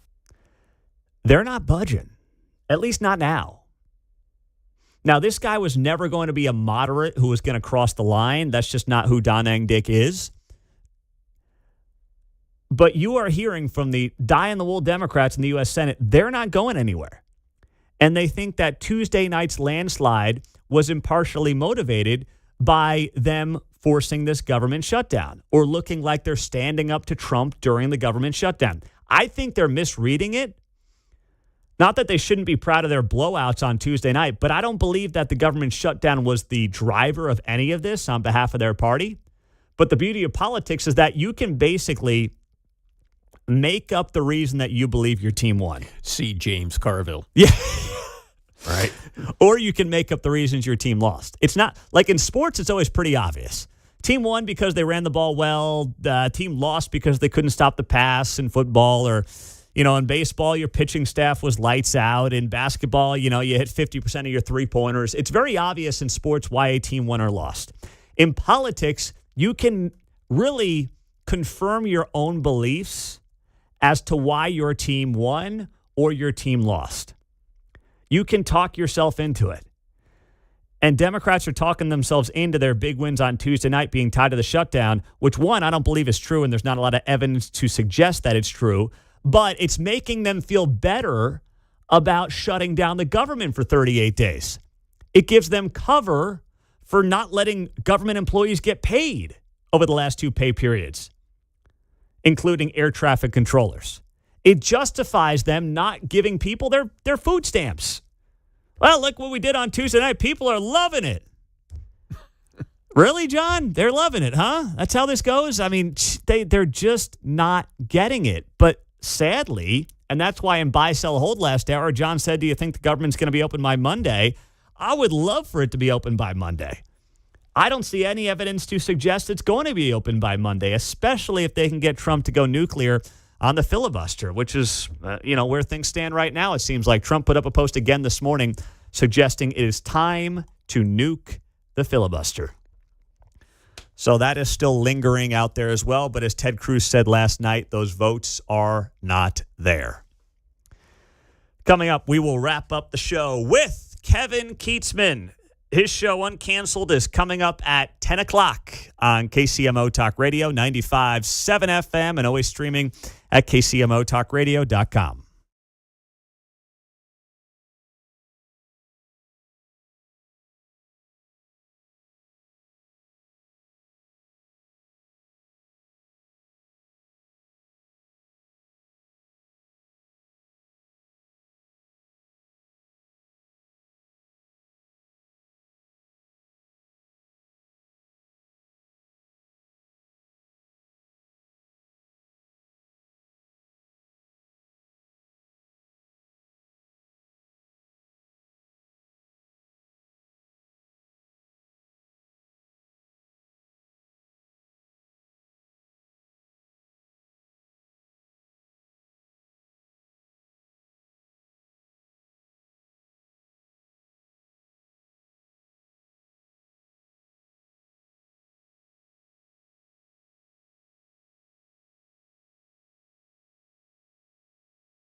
from Lenexa to Lee Summit. You're listening to Mundo in the Morning on 95.7 FM, KCMO Talk Radio. Well, some breaking news during the show this morning. Patrick Mahomes, of course, on a bye week with the Chiefs this weekend. As the whole world expected, if you're a college football fan, once Texas Tech beat K-State last week, College Game Day is in Lubbock, Texas this weekend for Texas Tech BYU. That's a top 10 matchup. And Patrick Mahomes, the confirmed College Game Day guest picker. Kevin Keatsman is here. Uncanceled's coming up. We knew it was coming, but it's pretty cool. Yeah, it is fun, and we knew he'd be there. Tech's a weird team, though. They're not really in Mahomes' image. They're a defensive team. It's all about their defensive front seven. The front four, they went out and spent like $20 million on 4 guys. You can't run on them. You can't. I mean, Tech may have the best defensive front in all of college football. Mahomes is known, obviously, for all the points, but what Texas Tech does is shut you down. K-State, at the end, got embarrassed last week. I mean, they got pounded. They did something nobody else has done all year. They scored 3 touchdowns against Tech. Nobody done that all year. Yeah. You know how hard that is in college football? I mean, this defense is legit. It is. David Bailey, that Stanford transfer, is legit. Jacob Rodriguez I saw he had 5 forced fumbles the last 3 games at linebacker. It's just, they've been amazing. So you look at this game coming up in Lubbock this weekend in particular. Have you been to Lubbock, by the way? Oh, yeah. Man, I'm jealous. I didn't see many tortillas, though. I've been there a couple of times for K-State games. There's a golf tournament every year between Texas Tech alum and K-State alum that raises money for the golf programs. It's called the Crowfoot Cup. It just happened a couple weeks ago. I didn't play this year. It was in Manhattan last week before the game. Every year, wherever the game is, you travel to that site and you play against those guys. So Billy Joe Tolliver used to play in it and people like that, the old quarterback. It's a lot of fun. They're great people. There's a lot of similarities between the two schools, except now Texas Tech is really, really, really rich with oil, and there's no stopping them. So that's kind of a difference. But, yeah, we'd go down there and play in the golf tournament and then go to the games, and it's a fantastic environment. It's underrated. Everybody says, oh, there's nothing in Lubbock. Well, there's a lot of money. There's a really good football team, and there's a whole bunch of people that love America and love sports. Count me in. Hit me out of New York and count me in with Lubbock, Texas. Yeah, and love ice cold beer too. Absolutely. Out there. You know, when I was in one of my regrets when I was in Woodward, Oklahoma, is I didn't get to Tech. But even from Northwest Oklahoma, you're like, oh, it's just out there in West Texas in the Panhandle. It's still like a 6-hour, 7-hour drive. Yeah, it's a haul. I mean, it is not close to. It's not close to Amarillo. I mean, it is several hours from really anything. Yes. But you get there, and apparently, it's great. It's way south of Amarillo, but not all that far from New Mexico. I guess that's the silver lining. But it's pretty blue once you cross that border in New Mexico. Well, stay away. That's its own world over there. You're right, though. But it's like, man, I've looked into it. Even from here, but there's no direct flights. You got to go to Dallas, so this will be the best visual for College Game Day all year. Those people are going nuts. They've been camping out all week. It's going to be insane. They haven't had a game day, I think, in almost 2 decades. It's going to be 17 years. It's absolutely going to be crazy. I was watching a video today. Remember Mike Leach was the coach there. A lot of folks remember him. God rest him. He was great. The Pirate. He once upon a time pulled a guy out of the stands before a game, so we're having trouble with our kicker. Are there any kids want to come down here and try to make this 30-yard field goal? Do you remember this? Yeah. It's like 2008 or something. And some kid pops out of the stand and drills it right through, and the equipment guy goes, come on, get in the locker room, son. They signed him to a little contract that said you're part of the team, sign this waiver if you get hurt. They gave him a uniform, and he kicked, and like his first 4 games, 60 Minutes went and did a story on him. He hadn't missed an extra point. They literally pulled him out. They've gone from pulling kickers out of the stand to having a billionaire own and operate your team and being in the top 10. Cody Campbell's the big donor out there who's just funded a ton of this for Texas Tech. And you were telling me that I guess he's the guy who a character in Landman is based off of. Yeah, the show Landman on Paramount Plus with Billy Bob Thornton is based loosely on what goes on around Texas Tech and these independent oil companies that are over this basin. This is the largest oil reserve in the contiguous 48. Okay, that's the most oil anywhere in America is right under Lubbock and the 50, 75 miles all the way around it, right? There's a basin under there, and it's rich with oil. So there's a lot of independent oil companies. This guy's bought and sold oil companies now 3 times. He's worth $13 billion. So John Hamm played a character on that show that owned the oil company against the big guys who were trying to put him out of business and all that stuff. Well, this guy's done just fine. There's no struggle with his oil world. No, and now this guy Cody Campbell's also gotten into Trump's world where he's supposed to be helping the administration figure out a way to do whatever it's going to do with college athletics and figure out some formula to make this whole thing work. I think, as I understand it, he and Nick Saban are like partners on this thing that's going to lead some panel that's going to lead the future of college football. I think it needs a collective bargaining agreement. I'm not a big union guy or restrictions or regulations, but if they follow like a professional model and sign the players to a collective bargain, the teams will have to adhere to the salary cap, or it will be a crime to not do that, because these are all funded by the federal government. Then it becomes federal fraud. You're frauding your partners, whatever. I just feel like they need – the NCAA is never going to do that. There can never be a panel or commission. Do you think you're going to have a $21 million salary cap next year in college football, and Ohio State's going to adhere to that? I don't think Ohio State cares. Yeah. Do you? No. Alabama? No. No. Texas Tech? Probably not. So what does it mean for college basketball, since like earlier in the week I was talking to Doug Gottlieb about this, and he's just on a different planet right now than KU when it comes to Allen Fieldhouse. And we all know that's the case. It was always the case, but now the mid-majors feel like they don't really have a shot, when that was always a great story, especially come March Madness. Well, they're lucky they're still freshmen in college basketball, because that's going to be the story of this. The rookies, I'm sorry, you nailed it. The rookies in college basketball this year are going to be the story of college basketball. It may be the greatest rookie class ever. Kansas supposedly has the best of the best in Darren Peterson. My wife's a big KU fan. One game in, she's already bothered that in 5 months he's going to be gone. I said, well, first of all, he shouldn't be there. He should be in the NBA. He doesn't belong in college, but he's there. And if KU wants to keep him, they have $21 million to spend next year in their athletic department any way they want. They can give him $10 million. That's more than the NBA. If you really want Darren Peterson, keep him. Yeah. You have to make choices. This is going to get really interesting for basketball, because there is no running football without some real money in it, right? Everybody's going to be doing that. Will Kansas just say, we're going to take $16 million for men's basketball and the rest of the department gets $5 million? What are they going to do? Well, that brings up a point that's been floated out there with this new rule. Is a school like my alma mater, Villanova, that plays FCS football, basically say, we'll spend $15 million on hoops. Why not? We don't need a lot of football money. Does it benefit those Big East schools that don't have big-time football, where they could spend $20 million on hoops if they want? Or Creighton or somebody like that. You know, I mean, there's all kinds of examples. You know, I think that's a very real possibility that these schools would pony up and say, look, we're just a basketball school. We've got all the money now, and I don't know what that means for the Blue Bloods, the KUs or whatever, but clearly this is all being dictated by football people. Mm-hmm. And they don't care. No offense, anybody listening, they don't care about Kansas basketball. They don't care. The football world in college athletics does not care about basketball at all.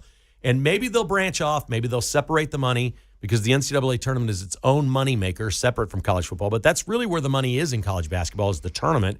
Maybe they set a separate salary cap. I think they'll probably have to do that. Yeah, I'm with you. Kevin Keatsman's here on Cancel's coming up. Thank you for the Twizzlers, by the way. Welcome. You made a quick trip run. My middle daughter was asking me yesterday. She loves it when I bring home Twizzlers. She's like, Dad, you got any Twizzlers? I was like, no, I don't. And you have a stack of Halloween candy, so no, I'm not getting Twizzlers. But now Uncle Kevin's got some Twizzlers. But, Mark, the list says you're not supposed to give out licorice on Halloween, right? No, that was on the list of top 10 things you never give a kid. Yeah. Oh, yeah. Why? I don't know. I guess they like the chocolate. Huh. I mean, she loves Twizzlers. I love Twizzlers. I do, too. I mean, it's become a guilty pleasure of mine. I think now that's just so that people keep the Twizzlers for themselves. That's it. Kevin sent a text. Quick trip on me this morning, boys. So, Mark, I got the what? Peanut M&Ms. Peanut butter M&Ms. Peanut butter M&Ms. I got the Twizzlers for the girls. And John got hot tamales because he didn't answer. That's all right. All good by me.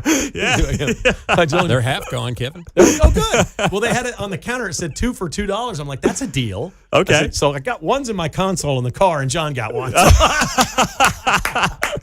Oh, that's now, great, I'm man. putting Quick Trip on blast right now. Uh-oh. I got my soda here today, iced tea, whatever. They put in those automated machines. It's over. I've been a customer for 50 years. I'm never going back. But you went back. But they don't have the machines yet. Oh. They've got them in Arizona. Yeah. They're changing them all around town. I've asked, are you going to put those stupid machines in? Yep, and we hear people complaining all the time. It's over, Quick Trip. Don't do it in Kansas City. We're pros here. We love our fresh brewed tea. We like the fountain drinks the way they are. We don't want it from some little printer cartridge that spits one little drop of syrup into some sort of, carbonated water. They don't taste good. And they've got big competition coming with Buc-ee's, so you got to be careful. Don't water down the product, right? It will be McDonald's tea for me every day. Quick Tip. You'll be dead to me if you put that in near my house. Oh, boy. There's the threat of the week. Keatsman. 50 years I've been going Quick Trip. Oh, man. All right, brother. Have a great show. Thanks, man. All right. Kevin Keatsman Uncanceled coming up next on a Friday. Have an awesome weekend. We'll talk to you Monday morning at 6 on KCMO.